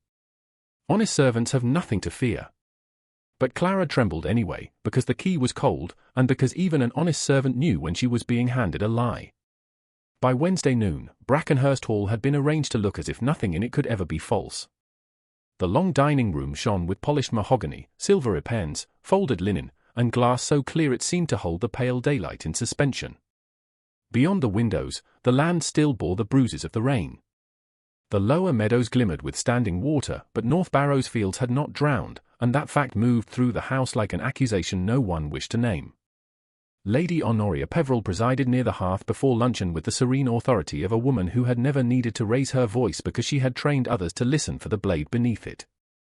She wore dove-grey silk and a cameo at her throat, and she greeted Beatrice with a smile so polished it might have cut bread. "Miss Vane, how kind of you to join us. We were all hoping to hear something of your uncommon adventures in mud, drains, and men's ledgers." A faint ripple passed through the guests. Not laughter exactly. Worse. The soft social sound people made when they wished to wound without seeming vulgar. Beatrice curtsied. Aunt Althea stood at her shoulder, rigid with outrage held under black bombazine and discipline. "Your ladyship is generous," Beatrice said. "Most people prefer their agriculture without witnesses." Lady Honoria's smile paused for the smallest beat. Across the room, the Duke of Loxmere turned his head. He had been speaking with Mr. Penrose, his solicitor, a square-faced man with careful eyes and the manner of one who understood that a well-kept silence could be evidence of intelligence. The Duke looked at Beatrice, not with warning, but with attention. That steadied her more than she wished to admit. The luncheon began with the usual rituals of rank and appetite. Clergy, neighbouring gentlemen, 2 tenant representatives, Lady Honoria's chosen guests, and several families of consequence took their places beneath the portraits of St. Maur ancestors. Beatrice sat beside Aunt Althea, far enough from the Duke to satisfy propriety and close enough to feel the room measuring the distance. Mr. Warwick moved among the guests before taking his seat, modestly deferential, answering questions about drainage, barley, and the inconvenience of excessive rain. To anyone who had not seen him in a farmhouse kitchen or heard him speak of buried culverts, he appeared exactly what a steward ought to be. Loyal. Practical. Harmless. That was his true talent. Beatrice watched him accept praise for calm management while Gideon Marsh, seated lower at the table among the tenant representatives, stared at his plate as if anger might betray him if he looked up. The first courses passed. Soup. Fish. A saddle of mutton carved under the butler's eye. Conversation turned, as Lady Honoria meant it to turn, toward North Barrow. "We are all relieved, of course," she said, "that the farm did not suffer the disaster first feared. Still, I confess I wonder whether country life is becoming too theatrical.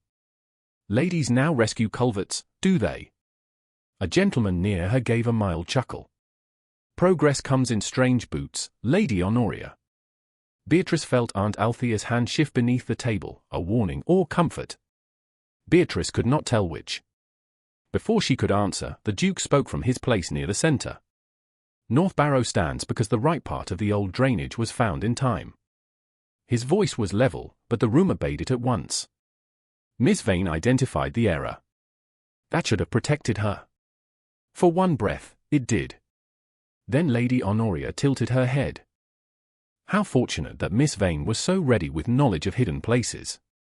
Mr. Warwick lowered his eyes, as if embarrassed by the direction of the conversation. The performance was excellent. Beatrice almost admired it. Almost. Knowledge becomes suspicious only when truth inconveniences someone, Beatrice said. Several faces turned toward her. A clergyman coughed into his napkin. The Duke did not rescue her from the silence.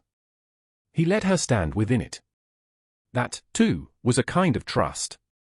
The butler signalled for the next course. A footman approached with a silver tray bearing fresh plates and folded cloths. Near Beatrice's chair, a young maid moved too quickly from the sideboard, her face white beneath her cap. Clara! Beatrice recognized her from the corridor, though they had spoken only once. The girl's eyes darted toward Warwick, then down toward the reticule hanging from the back of Beatrice's chair. Something cold passed through Beatrice. She reached for the reticule just as Clara's sleeve caught the edge of the tray. Silver struck porcelain. A plate cracked. A spoon spun across the floor. Gasps rose and fluttered. Clara dropped at once, stammering apologies, her hand shaking as she gathered the fallen cloths. Beatrice stood to help her before remembering where she was. The reticule slid from the chair and fell open at her feet. A small dark object rolled onto the polished floor. It turned once, twice, then stopped in the light beneath the table. The old brass key. Silence arrived so completely that even the servant seemed painted into place. Beatrice looked at the key, then at Clara, whose face had gone grey with terror. Across the table, Warwick rose slowly, as though reluctant duty had forced him to his feet. "Your Grace," he said, voice low and burdened, "I regret this beyond expression." The Duke's chair moved back. "Do you?" Warwick bowed his head. "That appears to be the old granary key. The very key missing from the estate office after certain recent disturbances." Aunt Althea stood. "Take care, Mr. Warwick." Lady Honoria lifted one hand, all wounded civility. "Surely no one is accusing Miss Vane. Perhaps she can explain why such an object rests among her personal effects." The whispering began at once, soft and poisonous. "Improper. Locked farm buildings. A woman alone in estate matters. Too familiar with tenants. Too eager with accounts." Beatrice heard fragments, not full sentences, but fragments were enough. Social ruin was rarely delivered as a speech. It came as pieces passed from mouth to mouth until the original woman disappeared beneath them. The Duke stepped toward the fallen key, but Warwick moved first. "Permit me, Your Grace." "Do not touch it," the Duke said. The command cut the room cleanly. Warwick stopped.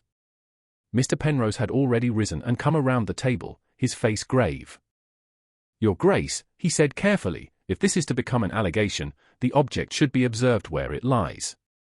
The Duke's eyes were on Beatrice. She could see what it cost him not to end the matter by force of rank. He could have crushed the room with a sentence.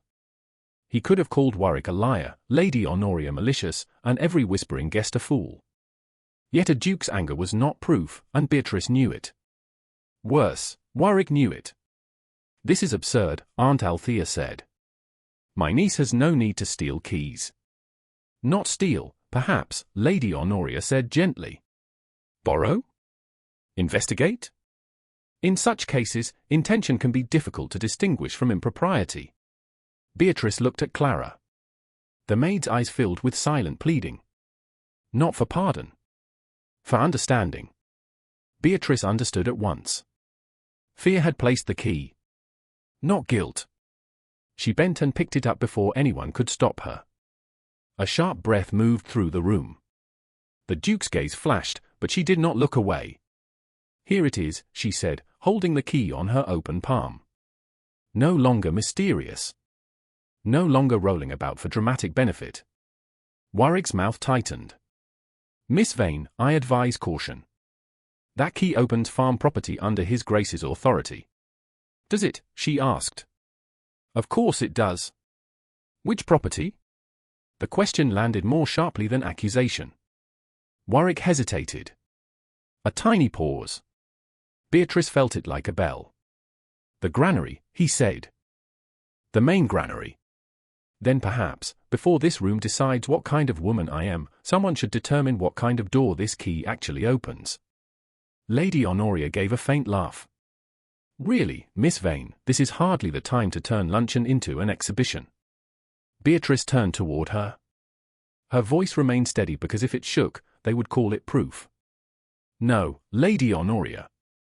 This is precisely the time. If I am to be accused, let it be for what I have done, not for what frightens you about a woman who can read accounts." The room went still again, but this silence was different. It did not belong entirely to her enemies. The Duke looked at Mr. Penrose. "You heard the accusation." "I did, Your Grace." "Record it formally. The key will be held by you until its lock is identified. No servant is to be dismissed, threatened, or questioned without your presence." Clara gave a sound so faint it might have been a breath. Warwick's expression did not change, but his eyes lost their Polish. Lady Honoria folded her hands. "How very solemn we have become over a country trinket."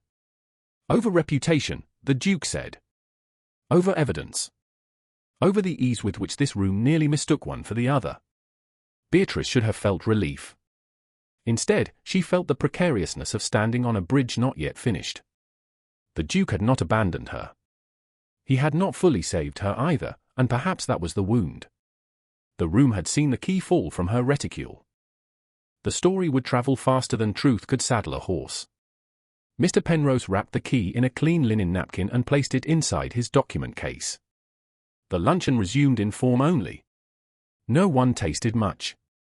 Clara vanished under the housekeeper's pale, protective glare. Warwick sat with lowered eyes and the patience of a man who had failed in one move but not yet lost the game. When the guests finally rose, the Duke came to Beatrice near the window. He spoke quietly, with Aunt Althea close enough to hear. "There will be an inquiry." "Of course. Until then, I think it best that you step back from the North Barrow books." Beatrice looked at him. For a moment, she did not understand. Then she did, and the pain of it was so swift that she almost smiled. "To protect me?" "Yes." His answer came too quickly. He knew it as soon as it left him. "Your Grace," she said, "that is what men call it when they close the door softly." His face tightened. She curtsied before he could answer. Around them, the county whispered, and on the polished floor where the key had fallen, Beatrice could still see the faint wet mark it had left behind. The story changed before the luncheon plates were cleared from the sideboard. By late afternoon, no one at Brackenhurst said openly that Miss Beatrice Vane had stolen an estate key, entered locked buildings, and twisted a ducal household around her curiosity. They did not need to. Polite houses had more delicate instruments than accusation. A pause before her name. A glance toward her reticule.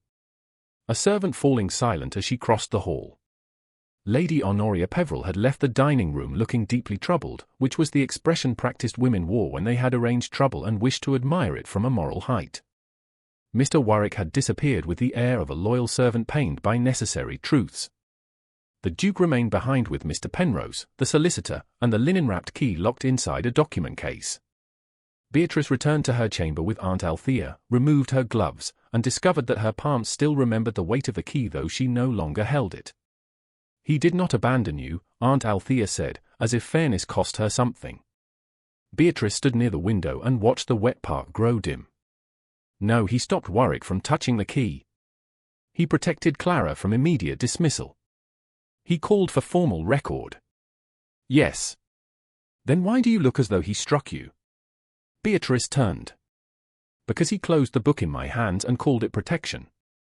Aunt Althea's face softened, and for a moment she looked less like a chaperone and more like the woman who had held Beatrice the day Vane Court's last tenant came to say farewell. "My dear, I know what follows. First, I am told to rest. Then I am told the matter is too delicate. Then men with titles and papers speak over my father's name while I wait outside a room for the verdict of my own life." Her voice remained calm. That was the worst of it. Anger might have warmed her. Calm only made the wound exact. "I will not do it again." A knock came before Aunt Althea could answer. The housekeeper entered with Clara behind her. The maid's face was pale, her eyes lowered so far she seemed to be looking at the floor for mercy. "Miss Vane," Mrs. Dollin said, stiff with household discipline and private distress, "this girl has asked leave to speak. I told her it must be in my presence and Mrs. Vane's." Clara twisted her apron in both hands. Beatrice stepped away from the window. "You may speak safely here." The girl began to cry without sound, which was worse than sobbing.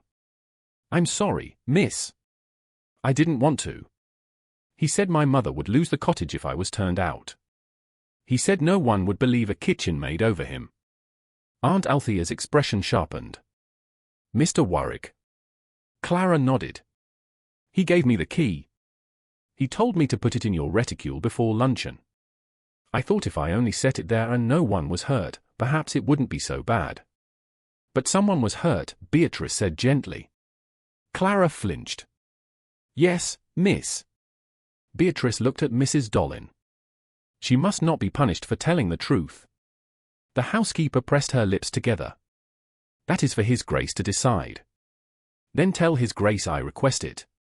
Mrs. Dollin hesitated, perhaps surprised by the authority in Beatrice's voice. Then she inclined her head. I shall. Clara lifted frightened eyes. Mr. Warwick said if I tell, he'll say you asked me to do it. Of course he will, Beatrice said. Lies usually bring companions. By the next morning, one of those companions had arrived wearing pale blue silk and a pearl comb.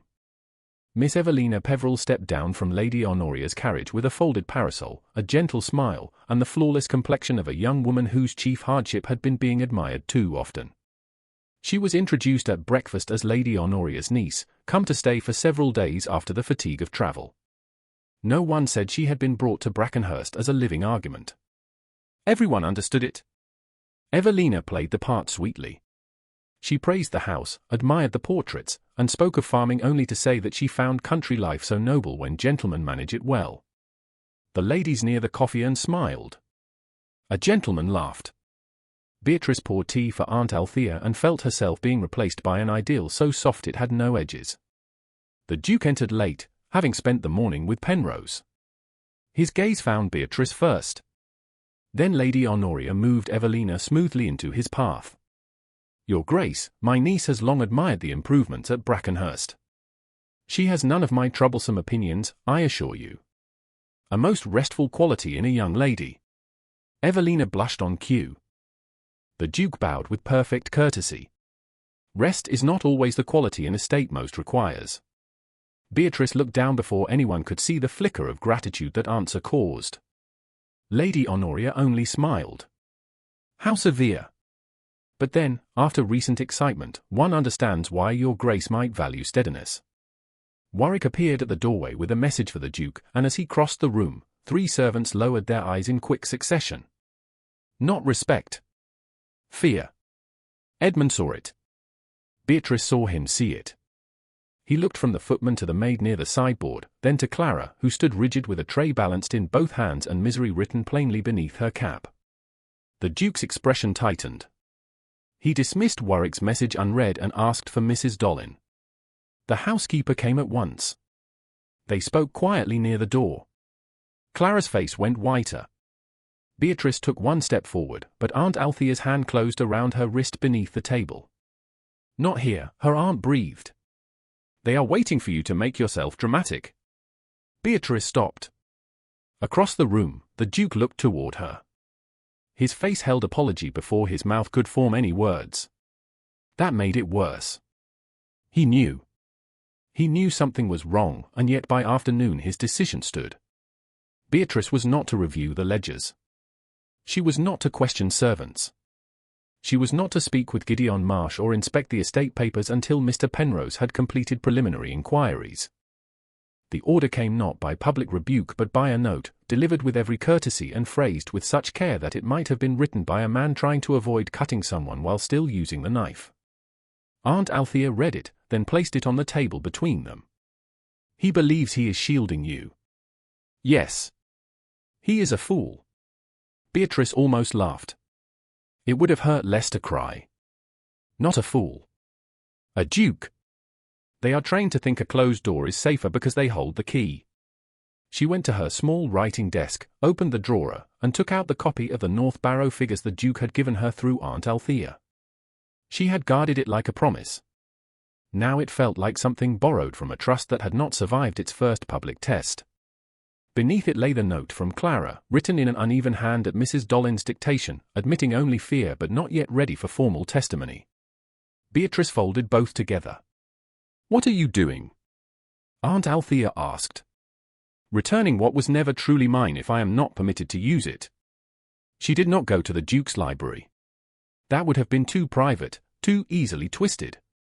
She waited until the late afternoon, when the household gathered near the great hall before tea and Lady Honoria displayed Evelina beneath the ancestral portraits like a suitable ornament for a ducal future. The Duke stood near the staircase with Penrose, one hand resting on the banister, his face carved into control. Beatrice crossed the hall with Aunt Althea beside her. Conversations thinned. Warwick, near the far door, watched as if he had expected the moment and intended to profit from it. Beatrice stopped before the Duke and curtsied. "Your Grace, I believe these should be returned." She held out the folded papers. The Duke did not take them at once. "Miss Vane." His voice was low. "This is not necessary." "That is precisely what has been decided, is it not? That my assistance is no longer necessary until safer minds have made use of it." Colour moved along his cheekbones. Around them, the room pretended not to listen and failed exquisitely. "I am trying to prevent further harm to you." "I know." She placed the papers in his hand. "That is what makes it difficult to be angry cleanly." His fingers closed over the packet. "You have not been dismissed from the truth." "No. Only from the room where it is being handled." Lady Honoria murmured something to Evelina, too soft to catch but not too soft to wound. Beatrice turned slightly, enough to include the listening hall without seeming to perform for it. "Your Grace, you have mistaken silence for safety once again." The Duke went still. She saw the word strike. Not his pride alone. Something deeper. Memory, perhaps, of the first day in the estate office, when he had believed exclusion was order.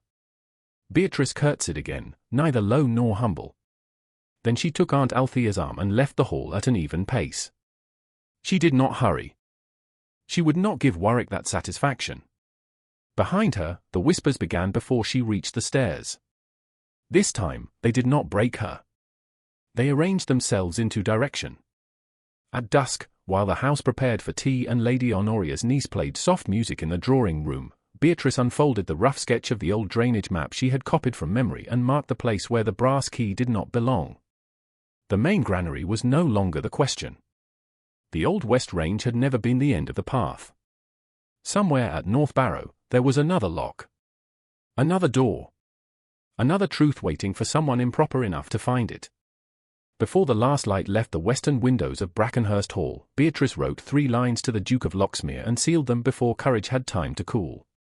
"Your Grace, the old key is not the question unless its true lock is found. I go to North Barrow with Mrs. Vane, our coachman, and a footman, so propriety may be disappointed but not scandalized. If you still wish truth to be handled safely, bring Mr. Penrose and the key." She did not sign it with anything more than her name. There was no appeal in the letter, no reproach, no request to be rescued from the consequences of her own decision. Aunt Althea read it once, closed her eyes, and said, "You have inherited your father's ability to choose the least comfortable honorable path." Did he have another? Often. Aunt Althea reached for her bonnet. He simply never admired it. They left by the side entrance before tea had ended, with the housekeeper's knowledge and a footman on the rear step of the carriage. Beatrice took nothing that could be called dramatic. No reticule with secrets. No stolen paper. Only her rough copy of the drainage map, Clara's dictated confession folded inside her glove, and the memory of the key turning on the polished floor as every respectable face decided what sort of woman she must be. The road to North Barrow ran damp and rutted beneath a low violet sky. The fields lay bruised from the storm but breathing. Water still glimmered in the furrows, and the open culvert whispered somewhere below the ground like a wound that had finally begun to drain. Gideon Marsh met the carriage at the gate with a lantern in his hand and anxiety held stiffly in his shoulders. His wife stood behind him, shawl drawn close, while an old man with a bent back and clear eyes leaned on a stick near the buyer. "This is Mr. Abel Cresswell," Gideon said. "He worked these buildings before I was born. My father said if any man remembered old locks, it would be Abel." Beatrice stepped down with Aunt Althea's hand firmly under her elbow. "Mr. Cresswell, I am sorry to trouble you at this hour." "Truth does not keep visiting hours, miss," the old man said. "Not when villains have had all day." Aunt Althea murmured, "I find him sensible." Beatrice described the old brass key, its dark bow, squared bit, and worn stem. She did not mention the luncheon room. She did not need to. Abel listened with his head tilted, then spat neatly into the mud well away from the lady's skirts. Not main granary. Gideon turned sharply. You are sure? Main granary key has 2 teeth, one long, one short. Newer lock. Brass one with a squared bit belonged to the tithe barn. Beatrice felt the air change around her. Where? Abel lifted his stick and pointed beyond the cattle yard, toward a low dark shape half hidden behind hawthorn and nettles at the edge of the Old West Range. There. Not used regular in 20 years. But old Mr. Streetmore kept broken tools and odd stores there before he stopped caring what was kept where. The building crouched under a sagging slate roof, its stone sides green with wet moss. It did not look important. That made it worse. Lies liked forgotten places. Gideon fetched another lantern, and the little party crossed the yard in proper formation that would have been almost comic if Dread had not walked among them. Aunt Althea remained close enough to Beatrice to silence any future accusation. The footman went ahead to clear the nettles. Mrs. Marsh stood at the yard gate, watching as if the shape of her family's future might appear in the lantern light. The tithe barn door was swollen with damp. Its lock was old, black, and narrow, with a keyhole that matched Beatrice's memory so precisely that her pulse leapt. She did not have the key. That absence seemed suddenly enormous. We cannot open it, Gideon said. Not without his Grace's order. No, Beatrice said. We wait. Aunt Althea looked at her in surprise. You intend to wait now? I intend not to be accused of breaking doors after being accused of stealing keys. The old cowman chuckled. Good sense comes late but welcome. They waited less than 20 minutes, though each minute carried the weight of a full hour. The first sound was hooves. Then carriage wheels. Duke Edmund Streetmore came into the yard with Mr. Penrose beside him and 2 grooms behind. The Duke dismounted before the carriage had fully stopped. Mud splashed his boots, but he did not seem to notice. His eyes found Beatrice first, then Aunt Althea, then the tithe barn door. Miss Vane, he said. His voice was controlled, but something strained beneath it. You gave me no chance to forbid this. I know. That was deliberate. Entirely. Penrose approached with his leather case under one arm. Mrs. Vane. Miss Vane. I have the key, still wrapped and observed. The Duke looked at Beatrice. You were right to insist on witnesses. She did not know what to do with the admission, so she chose usefulness. Mr. Cresswell says it opens this door. Penrose unwrapped the key. No one spoke as he placed it into the lock. It resisted, then turned with a deep, dry click that seemed to travel straight through the gathered silence. The door opened inward on a breath of stale air, damp grain, and old wood. The lanterns lifted. Inside, the tithe barn held more than broken tools. Along one wall stood sacks marked not with the main granary stamp, but with the Old West Range mark and a second mark beneath it, almost scraped away. Beatrice stepped only to the threshold. She would not enter first. Not this time. Your Grace, she said.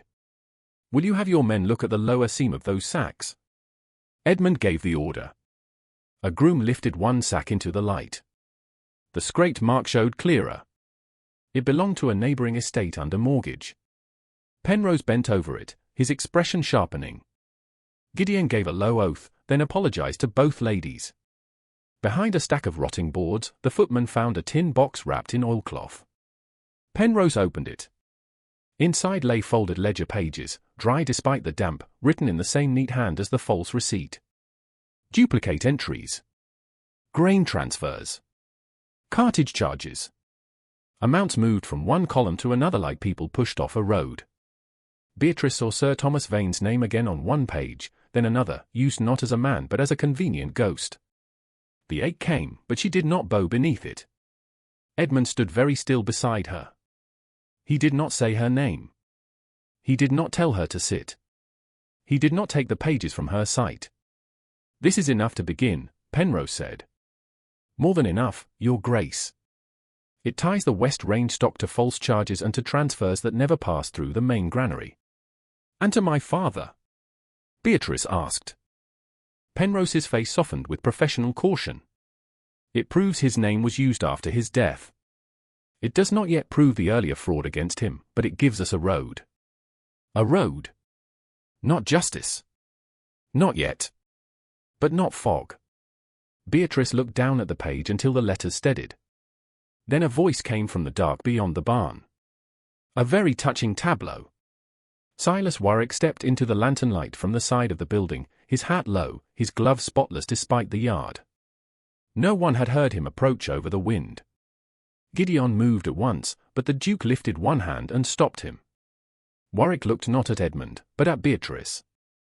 Miss Vane has an enviable gift for discovering what she first suggests should exist. Careful, Edmund said. Warwick bowed. Always, Your Grace. Care is all I have ever offered this estate. Beatrice heard the tremor under the words now. Not for alone. Rage, disciplined into manners. You offered North Barrow spoiled grain and a drowned field, she said. His eyes narrowed. Can you prove that without dragging your father's name through every county table in Yorkshire? Think well, Miss Vane. People remember scandal more faithfully than correction. Your father died pitted. Press this, and he may live on as something worse. Aunt Althea drew in a breath. Edmund turned his head toward Beatrice, but he did not speak for her. The restraint cost him. She could see it in the set of his mouth, the tension in his shoulders, the hand curled once at his side and then released. He was learning, even here, even now, that standing beside someone was not the same as standing in front of her. Beatrice stepped closer to the lantern, enough for the light to catch her face. You have used my father's name as a hiding place, she said.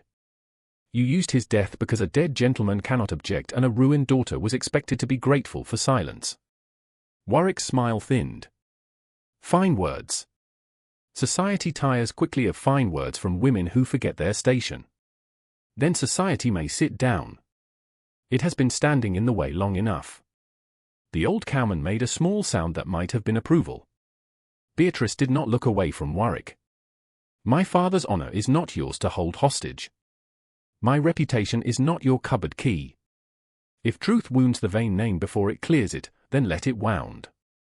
I would rather carry an honest scar than inherit a lie polished for comfort. Silence followed, vast and clean. Edmund's face changed in a way she could not bear to study. He looked as if he had just heard not merely her answer, but the whole cost of every room that had once asked her to be quiet. Penrose closed the tin box. Mr. Warwick, you will remain available to His Grace pending formal inquiry. Warwick gave a small, contemptuous bow. As commanded. The Duke stepped at last, not between Beatrice and the steward, but to the open side of the path Warwick might have used to leave. You will ride back with my men, he said. Not alone. Warwick's eyes flicked toward him, and for the first time his composure cracked enough to show the trap thing beneath. When the grooms moved to escort him, Beatrice turned away from the lantern. The night air felt colder now that the truth had been disturbed. Aunt Althea took her arm, but Edmund approached no closer than propriety allowed. I should have trusted you in the room, he said quietly. Beatrice looked at the open-tied barn, the duplicate pages, the old key in Penrose's gloved hand. Then she looked back at him. Yes, she said. Nothing more. It was not forgiveness. It was not rejection. It was the truth, and for that night, truth was enough. By Thursday morning, the truth had been carried back to Brackenhurst Hall in a locked tin box, but no one yet knew whether it would be allowed to breathe.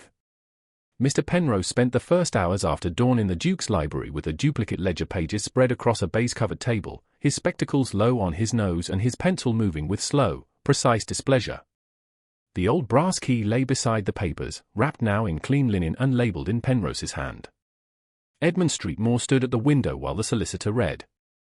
He had slept little.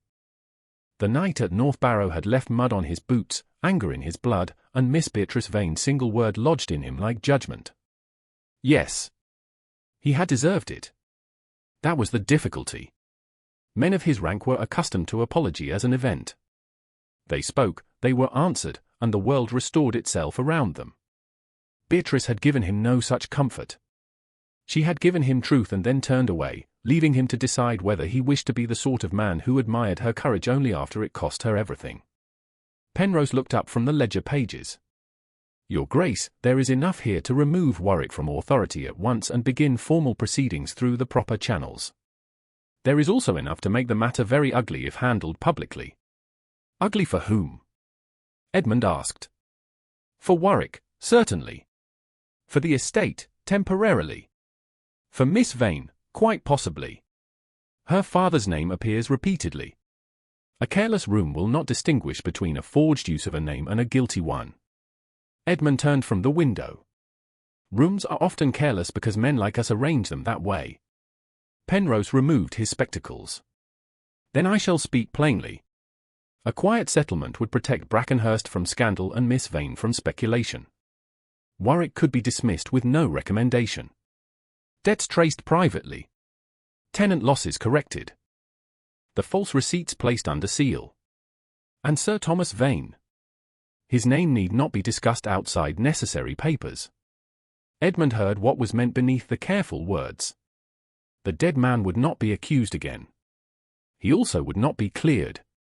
Gideon Marsh would keep his farm, but the county would go on believing he had nearly lost it through incompetence. Clara would remain a nervous maid whose testimony was too inconvenient to invite. Beatrice would be protected from gossip by being denied public truth. Once, perhaps, Edmund would have called that wisdom. Now it sounded too much like another door closing. "Send for Miss Vane and Mrs. Vane," he said. When Beatrice entered the library with Aunt Althea half an hour later, she paused at the threshold. The door was open. A footman stood within sight. Penrose rose at once. Edmund saw Beatrice take in every precaution and knew she understood why it had been arranged. Her gaze moved to the ledger pages, then to the key, then to him. She had dressed plainly in dark green wool, with her hair pinned smooth and no ornament except a small jet brooch at her collar. There was nothing fragile about her. That made what he was about to offer feel worse. "Miss Vane," he said, "we have been discussing how best to proceed." That phrase rarely brings comfort. Aunt Althea sat without being invited, which Edmund had begun to recognize as her preferred form of moral commentary. "Mr. Penrose believes the evidence is sufficient to remove Warwick and correct the losses privately." Beatrice did not look at Penrose. She looked at Edmund. "Privately. To protect your name from unnecessary speculation. My name has been protected in that fashion before. It did not survive the kindness." Penrose lowered his eyes to the papers. Edmund stepped away from the window. "If the matter is public, Warwick will use every forged line to suggest your father was involved in older frauds. He said as much last night. I will not have him drag you through county gossip if there is another way." "There is another way for whom?" The question was quiet. "For Brackenhurst? For your tenants? For me? For the dead? For all of them, if handled carefully." "Carefully," she repeated. That is the word men use when they mean the powerful should not be embarrassed. Edmund flinched because he had earned that too. Aunt Althea's mouth tightened, but she said nothing.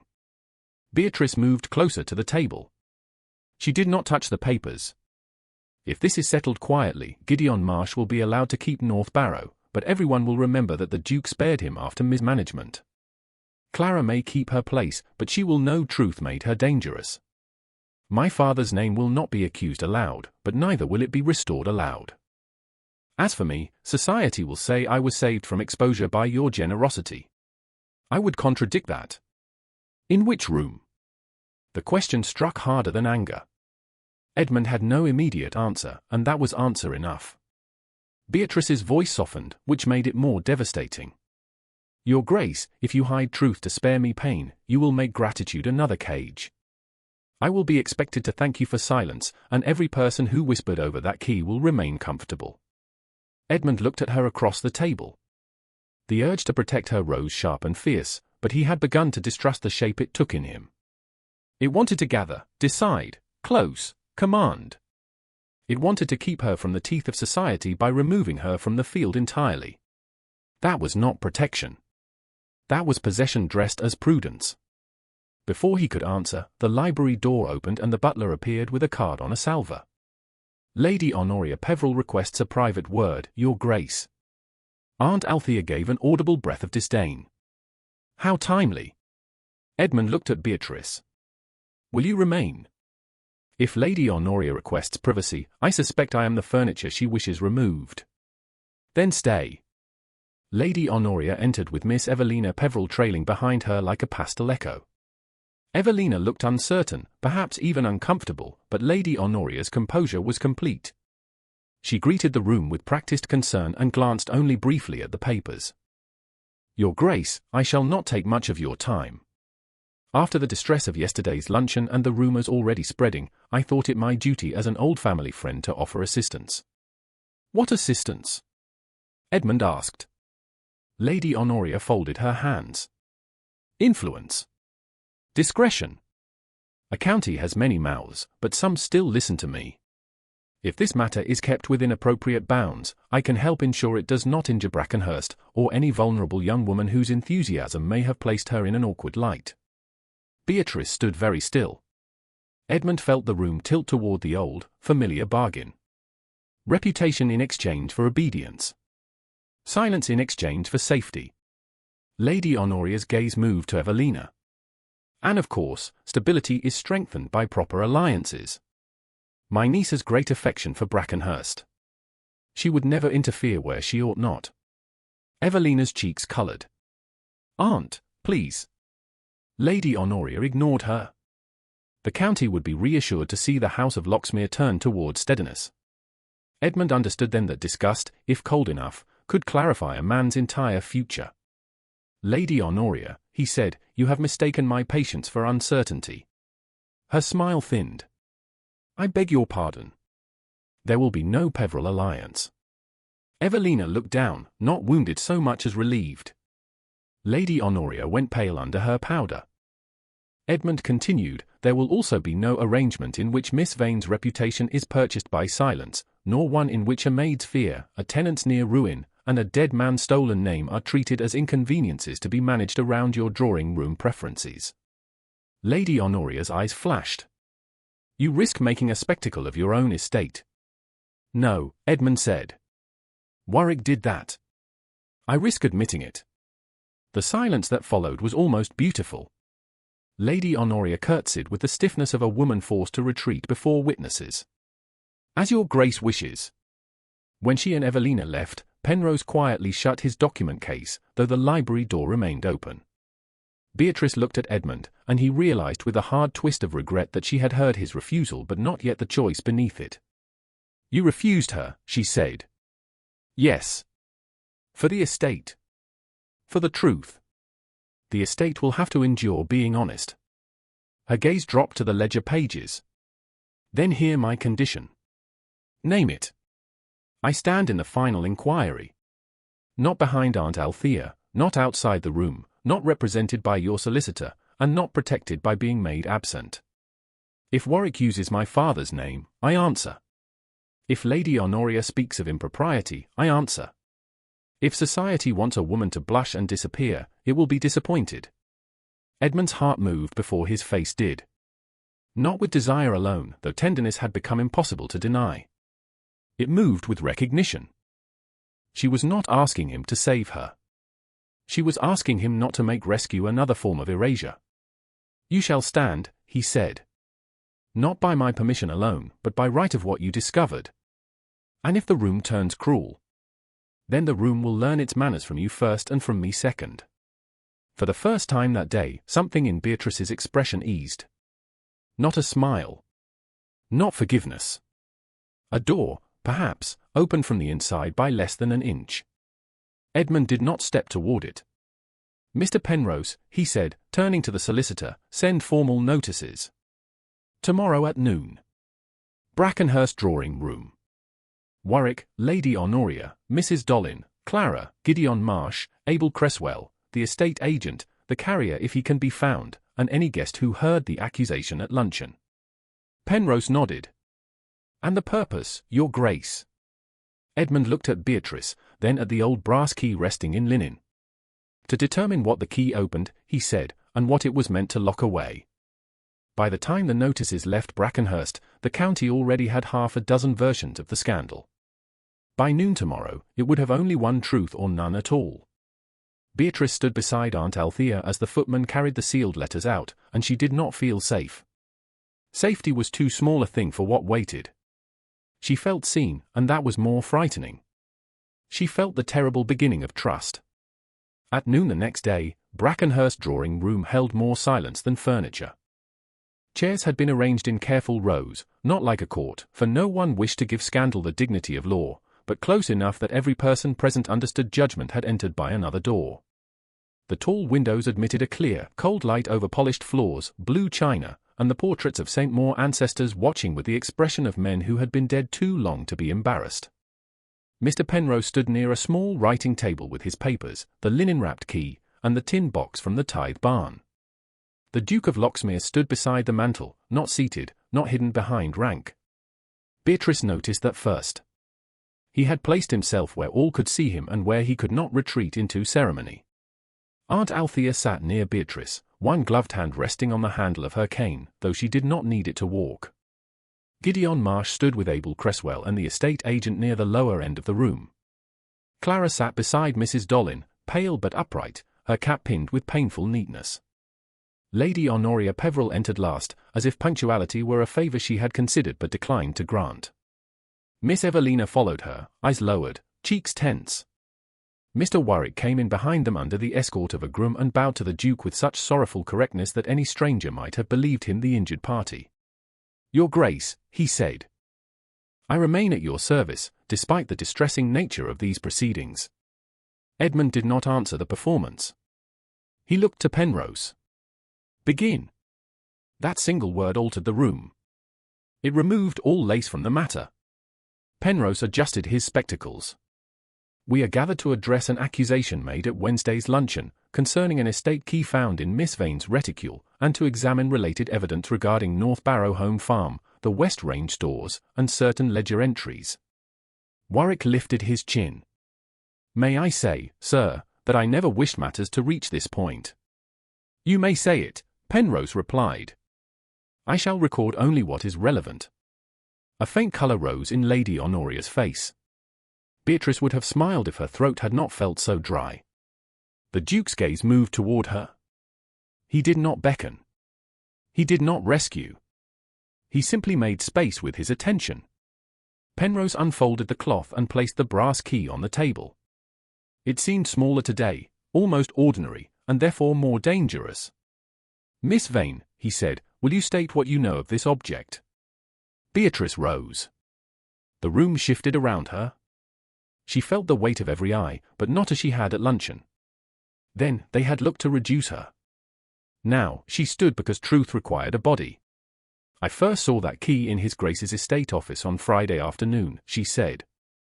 "It lay beside Mr. Warwick's ledger during a discussion about North Barrow. I believed then that it did not belong to the main granary." Warwick gave a patient sigh. "A belief, Miss Vane. Not knowledge." Edmund's voice cut in. "You will have your turn." Warwick bowed. Beatrice continued. "At luncheon, the same key fell from my reticule after Clara dropped a tray.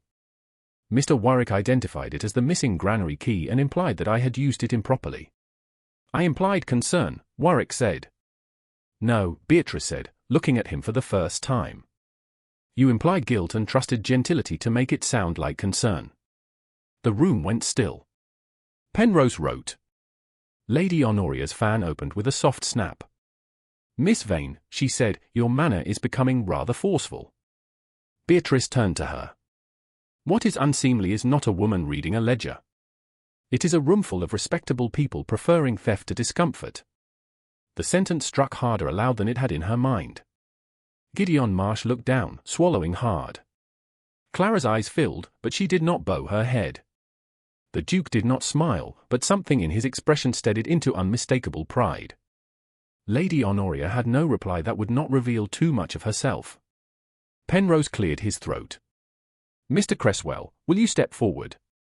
Abel Cresswell came with his stick, bent but unafraid. "Do you know this key?" Penrose asked. "Aye. Old Tithe Barn." Not main granary. How certain are you?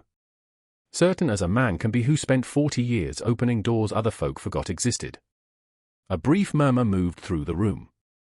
Penrose nodded to the groom, who brought forward a wooden board holding 2 locks removed for comparison, one from the main granary and one from the tithe barn door. The key entered the old tithe lock and turned with its dry, undeniable click. It would not enter the main granary lock at all. Penrose let the failed attempt be seen by everyone. The key does not open the main granary, he said. It opens the abandoned tithe barn. The first crack appeared in Warwick's calm. It was only a tightening near the eye, but Beatrice saw it. So did Edmund. Penrose called Clara next. The maid rose with visible effort. Mrs. Dollin stood behind her like a wall in black wool. Clara, Penrose said, his voice gentler than before, tell the room how the key came into Miss Vane's reticule. Clara looked at Warwick and nearly failed. Beatrice did not speak. She only held the girl's gaze. Clara took a breath. Mr. Warwick gave it to me, sir. He said I was to put it where it would be found. Warwick stepped forward. This is absurd. The girl is frightened. She has been influenced. The Duke moved one hand, and the groom at the door took a single step closer. Warwick stopped. Clara continued, trembling but clear. He said if I told anyone, my mother would lose the cottage. He said no one would believe me over him. Mrs. Dollin placed a hand on Clara's shoulder. She told me the same within the hour, Your Grace. Before Miss Vane had any chance to instruct her. Penrose wrote quickly. Lady Honoria's fan moved faster. Servants under pressure often misunderstand, she said. Indeed, Aunt Althea replied. Especially when pressure is applied by men who smile. A dangerous sound almost became laughter and died properly before becoming vulgar. Penrose called Gideon Marsh. Gideon stood stiffly, cap in hand, and told of the false order to seal the lower sluice, the spoiled feed, and the old West Range sacks. He spoke plainly, without polish. That made him harder to dismiss. I told Mr. Warwick the grain was wrong, he said. He told me to use it or be charged for waste. I sent word the lower run needed clearing. I was told the matter was recorded and done. Was it done? Penrose asked. No, sir. If Miss Vane had not found the old run, North Barrow would have been ruined by Monday.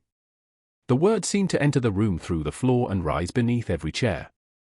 The estate agent came next, uneasy but honest enough when his own notes were placed before him. He admitted the order recorded under Marsh's name had not come through the usual tenant channel. He had assumed Warwick had verified it. Abel confirmed the tithe barn's old use. Penrose then opened the tin box and showed the duplicate ledger pages, the scraped estate marks on the damp sacks, and the transfers that placed sound grain on paper where spoiled grain had travelled in fact. The pattern emerged piece by piece, not as drama, but as arithmetic. That made it worse for Warwick. A shouted accusation could be denied. A column of numbers had no temper to attack. At last, Penrose placed one page on the table and rested his finger beside a line. This entry links West Range Reserve barley to an arrangement with Sir Thomas Vane. Beatrice felt Aunt Althea stiffen. The room's attention sharpened with a cruelty it pretended not to possess. Warwick saw his opening and took it. At last, he said softly. We approach the delicate point. Miss Vane's zeal is understandable when one considers her family's prior difficulties. Perhaps she sees fraud everywhere because Vane Court had so much experience with it. Edmund's face went cold enough to silence the room, but he did not speak. Beatrice had asked for this place. He gave it to her. Warwick reached into his coat and drew out a folded paper, then laid it on the table with the flourish of a man revealing a final card. Ask Miss Vane why her father's name is in my accounts. The forged receipt lay open beneath the clear noonlight. Sir Thomas Vane's name stared upward from the page. A dead man summoned as witness and weapon. Beatrice did not sit. She did not reach for Aunt Althea's hand, though she wanted to. She looked at the ink, then at Warwick, whose face had regained its dreadful smoothness. Around her, the county waited to see whether a daughter would collapse beneath the weight of her father's ghost. Beatrice lifted her chin. I will answer, she said. But this time, everyone will listen to the whole sentence. Beatrice lifted the forged receipt from the table without haste, though every nerve in her body wanted either to crush it or drop it as if ink could burn. The paper was smooth, carefully preserved, and vicious in its neatness. Sir Thomas Vane's name lay near the bottom, copied with enough confidence to fool anyone who had never watched him write a letter at midnight, impatient with a bad pen and anxious for truth to reach the page before politeness interrupted it. "My father could not have signed this," she said. Warwick's brows rose with sorrowful patience. "A daughter's devotion is admirable, Miss Vane, but not evidence." "No," Beatrice said. "Which is why I shall not ask this room to believe me because I loved him." That quieted them more than tears would have done. She placed the receipt beside the duplicate ledger page Penrose had already marked. "The date is the 18th of March. 6 years after my father's burial, which is sufficient for most purposes. But if death is somehow considered an inconvenient technicality, then look at the carrier noted here. H. de Bellamy, North Road." Penrose straightened. "The carrier arrived this morning, Your Grace." Edmund looked toward the door. "Bring him in." An elderly man in a brown coat entered with his hat clutched hard against his chest. His eyes moved nervously from the Duke to the gathered gentry, then stopped on Beatrice. Recognition flickered there, soft and painful. "Mr. Bellamy," Penrose said, "did you carry barley from Sir Thomas Vane to Brackenhurst on the date listed?" The old carrier shook his head. "No, sir. Begging pardon, but I carried nothing from Sir Thomas after Vane Court was sold. And on that date, the North Bridge was out. No cart could have come by that road for nearly 3 weeks." A murmur moved through the drawing-room. Warwick's face remained composed, but his right hand closed too tightly around the back of a chair. Beatrice turned the receipt slightly. "There is more. My father's V was open and broad. This one is narrow. His final E lifted because he wrote too quickly. This one sits flat. And the ink here has not aged like the ink above it. The body of the receipt is dull brown. The signature is blacker, newer, added later by a hand that knew the shape but not the habit." Penrose bent over the paper and nodded. "The difference is visible." Lady Honoria's fan trembled once, then stilled. "Many gentlemen's hands alter with age," she said. Aunt Althea looked at her. "Death alters them more completely." The sentence fell like a stone into water. No one laughed. No one dared. Warwick stepped forward. "This is sentiment arranged as proof. Miss Vane has every reason to despise me because I questioned her conduct. She has shaped circumstance into accusation." Edmund moved then, not between Beatrice and the steward, but to the side of the table where all could see his face. "No, Warwick. You shaped circumstance. Miss Vane followed it." The room turned toward him, and he let them. "I made the first error. I treated her warning as intrusion. I mistook my authority for wisdom, and when gossip rose against her, I nearly repeated that error by removing her from the very room where truth was being handled." Beatrice's breath caught, though she gave no outward sign. Edmund did not look away from the company. "I once used rank to silence Miss Vane. I won't do so again." The words did not flatter her. They cost him. That was why they mattered. Penrose opened the tin box and laid out the final pages.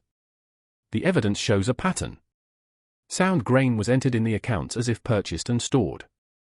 Spoiled grain from the Old West Range was issued to North Barrow. Cartage was charged twice. The lower sluice order was falsely attributed to Mr. Marsh.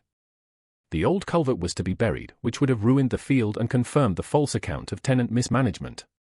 The forged Vane receipt was used to cover a missing reserve and to place blame where the signer could not object.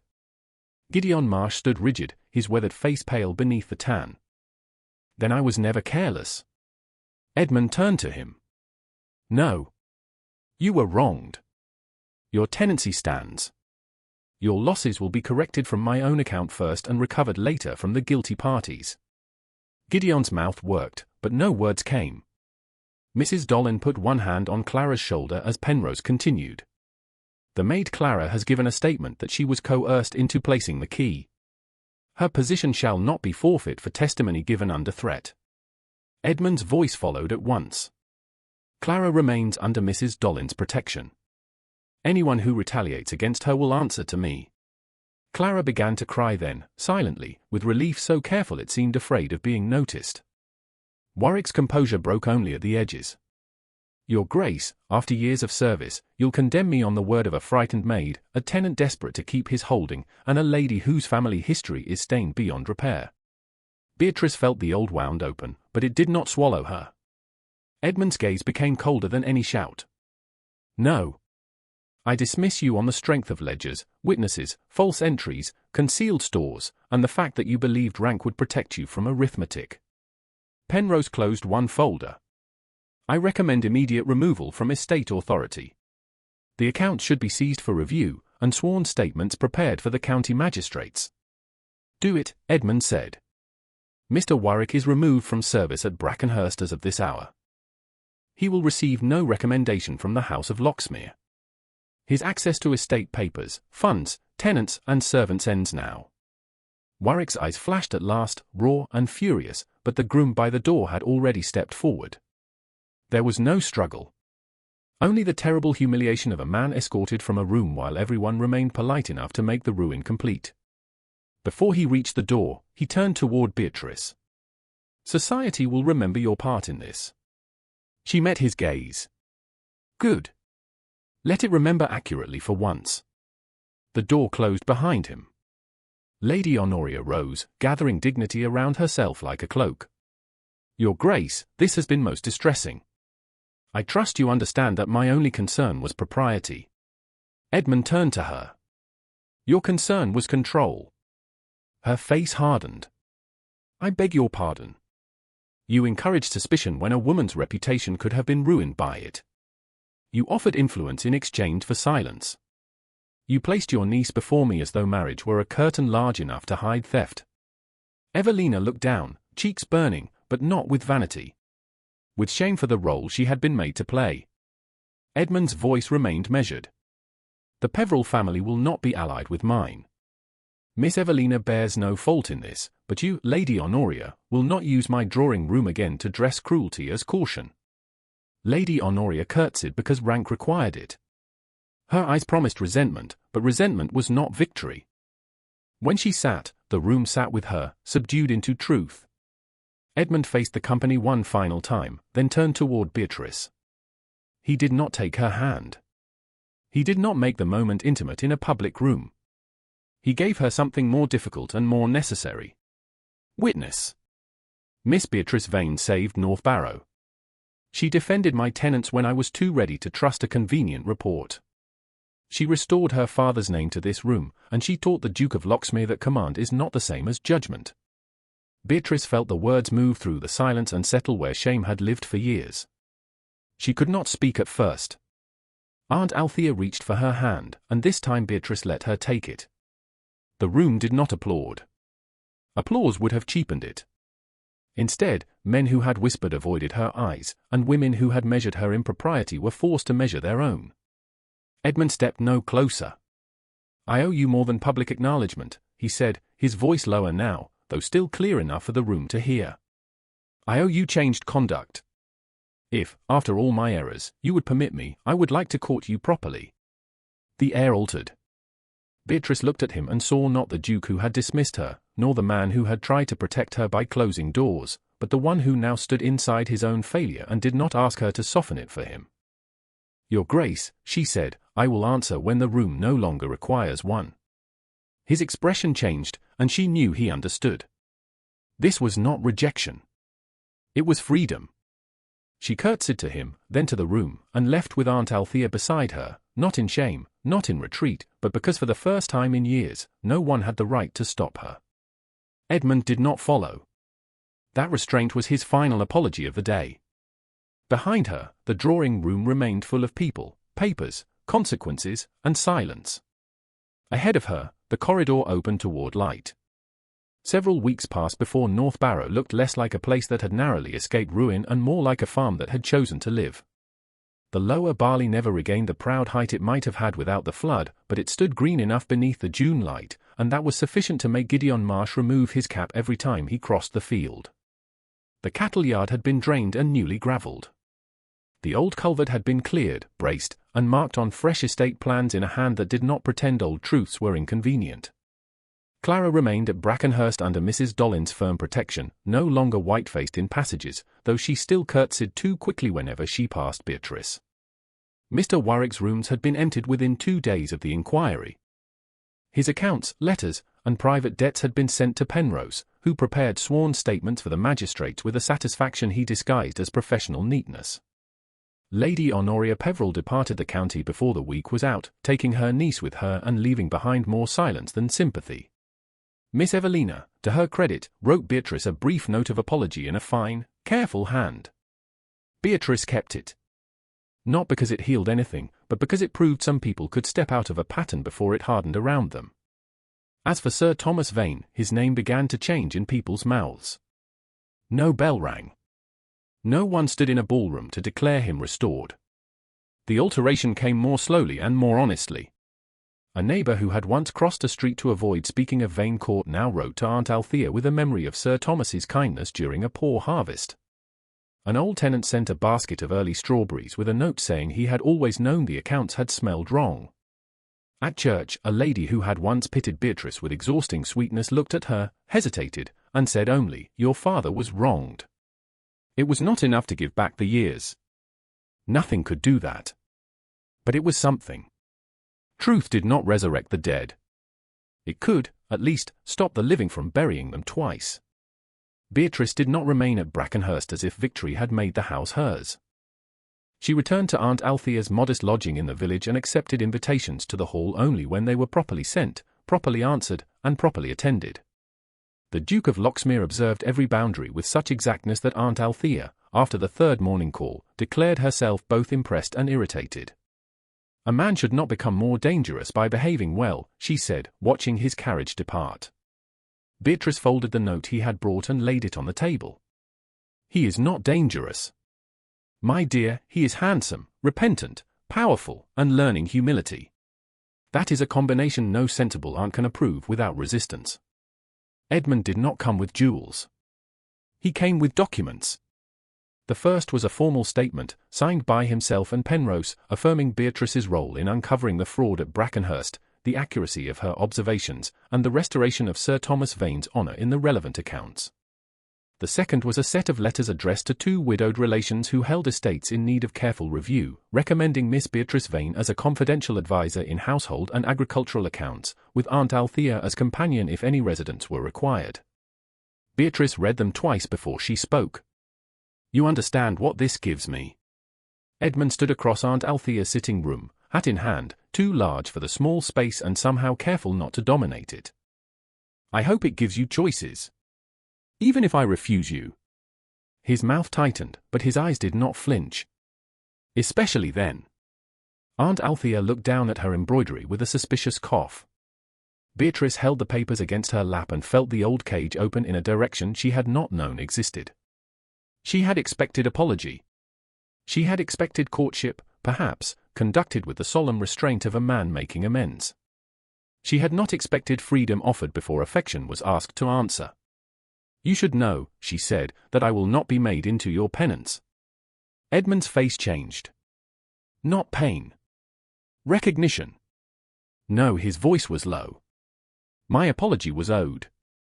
It was not a proposal. And your letters? Owed also, though I should have thought of them sooner. Then what remains? He looked at her with the quiet steadiness that had first unsettled her in the rain and later saved her from mistaking his regret for weakness. What remains is what I am permitted to offer, and what you are free to decline. Aunt Althea rose with great dignity and said she had developed a sudden need to inspect the kitchen garden from the window, which placed her 10 feet away and still very much present. Edmund did not move closer. Beatrice loved him a little for that before she was ready to admit she loved him at all. I have discovered, he said, that I do not want you at Brackenhurst because the estate needs your mind, though it does. I do not want you there because North Barrow stands, or because my tenants respect you, or because my solicitor now speaks of your judgment as if it were a new system of measurement. I want you there because when I am certain, you make me examine whether certainty has become pride. Because you see what others pass over. Because you tell the truth without cruelty, and you receive wounds without letting them make you small. Beatrice looked down at the letters. The paper blurred, and she was angry with herself for it. You make it sound very noble. It isn't noble. It's selfish in the most serious way.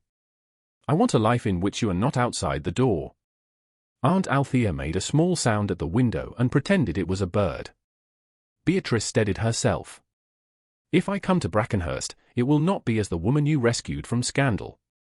No, nor as the woman who rescued your farm. No, nor as proof that the Duke of Loxmere has learned to be humble. His mouth softened, almost into a smile. God preserve me from such public usefulness. The laugh escaped before Beatrice could stop it. It was small, and it changed the room. She looked at him then, fully, without the polished caution she had worn for years like mourning. Then you may court me, your grace. His hand tightened around his hat. Properly? Exhaustingly properly. Aunt Althea will see to that. I have no doubt. And slowly. As slowly as you require. But not timidly, she added, surprising herself. I have had enough of half-open doors. Edmund bowed his head, and when he lifted it, the restraint in his face had become joy-disciplined for her sake. Then I shall knock clearly. By late summer, the old brass key had been cleaned but not polished smooth. Beatrice insisted on that. Its dark places were part of its testimony. On a Monday morning bright with clean sun, she stood before the restored granary at North Barrow with Aunt Althea, Gideon Marsh, Mrs. Marsh, Clara, Penrose, and half the farm watching from a respectful distance. She was engaged now to Edmund Street Moore, Duke of Loxmere, though the wedding would not take place until autumn, after every call had been made, every letter answered, and Aunt Althea had exhausted 3 counties with the propriety of it all. Edmund stood beside Beatrice, not ahead of her. The difference was visible to anyone who knew how to read a room, and Beatrice had learned that rooms could be taught. He placed the old key in her gloved hand. It belongs with you, he said. No, she answered softly. It belongs where it opens the right door. Then she set it into the lock. The mechanism resisted for a breath, as old things sometimes did when asked to serve honestly again. Then it turned. The granary door opened onto clean boards, dry air, labelled stores, and sunlight lying across sacks of sound grain. Beyond the yard, North Barrow's fields lifted green under the wind, each row bending and rising like a promise kept. Beatrice stepped through first. Edmund followed only after her, and when the door swung wide behind them, no one in all Brackenhurst could have mistaken her place.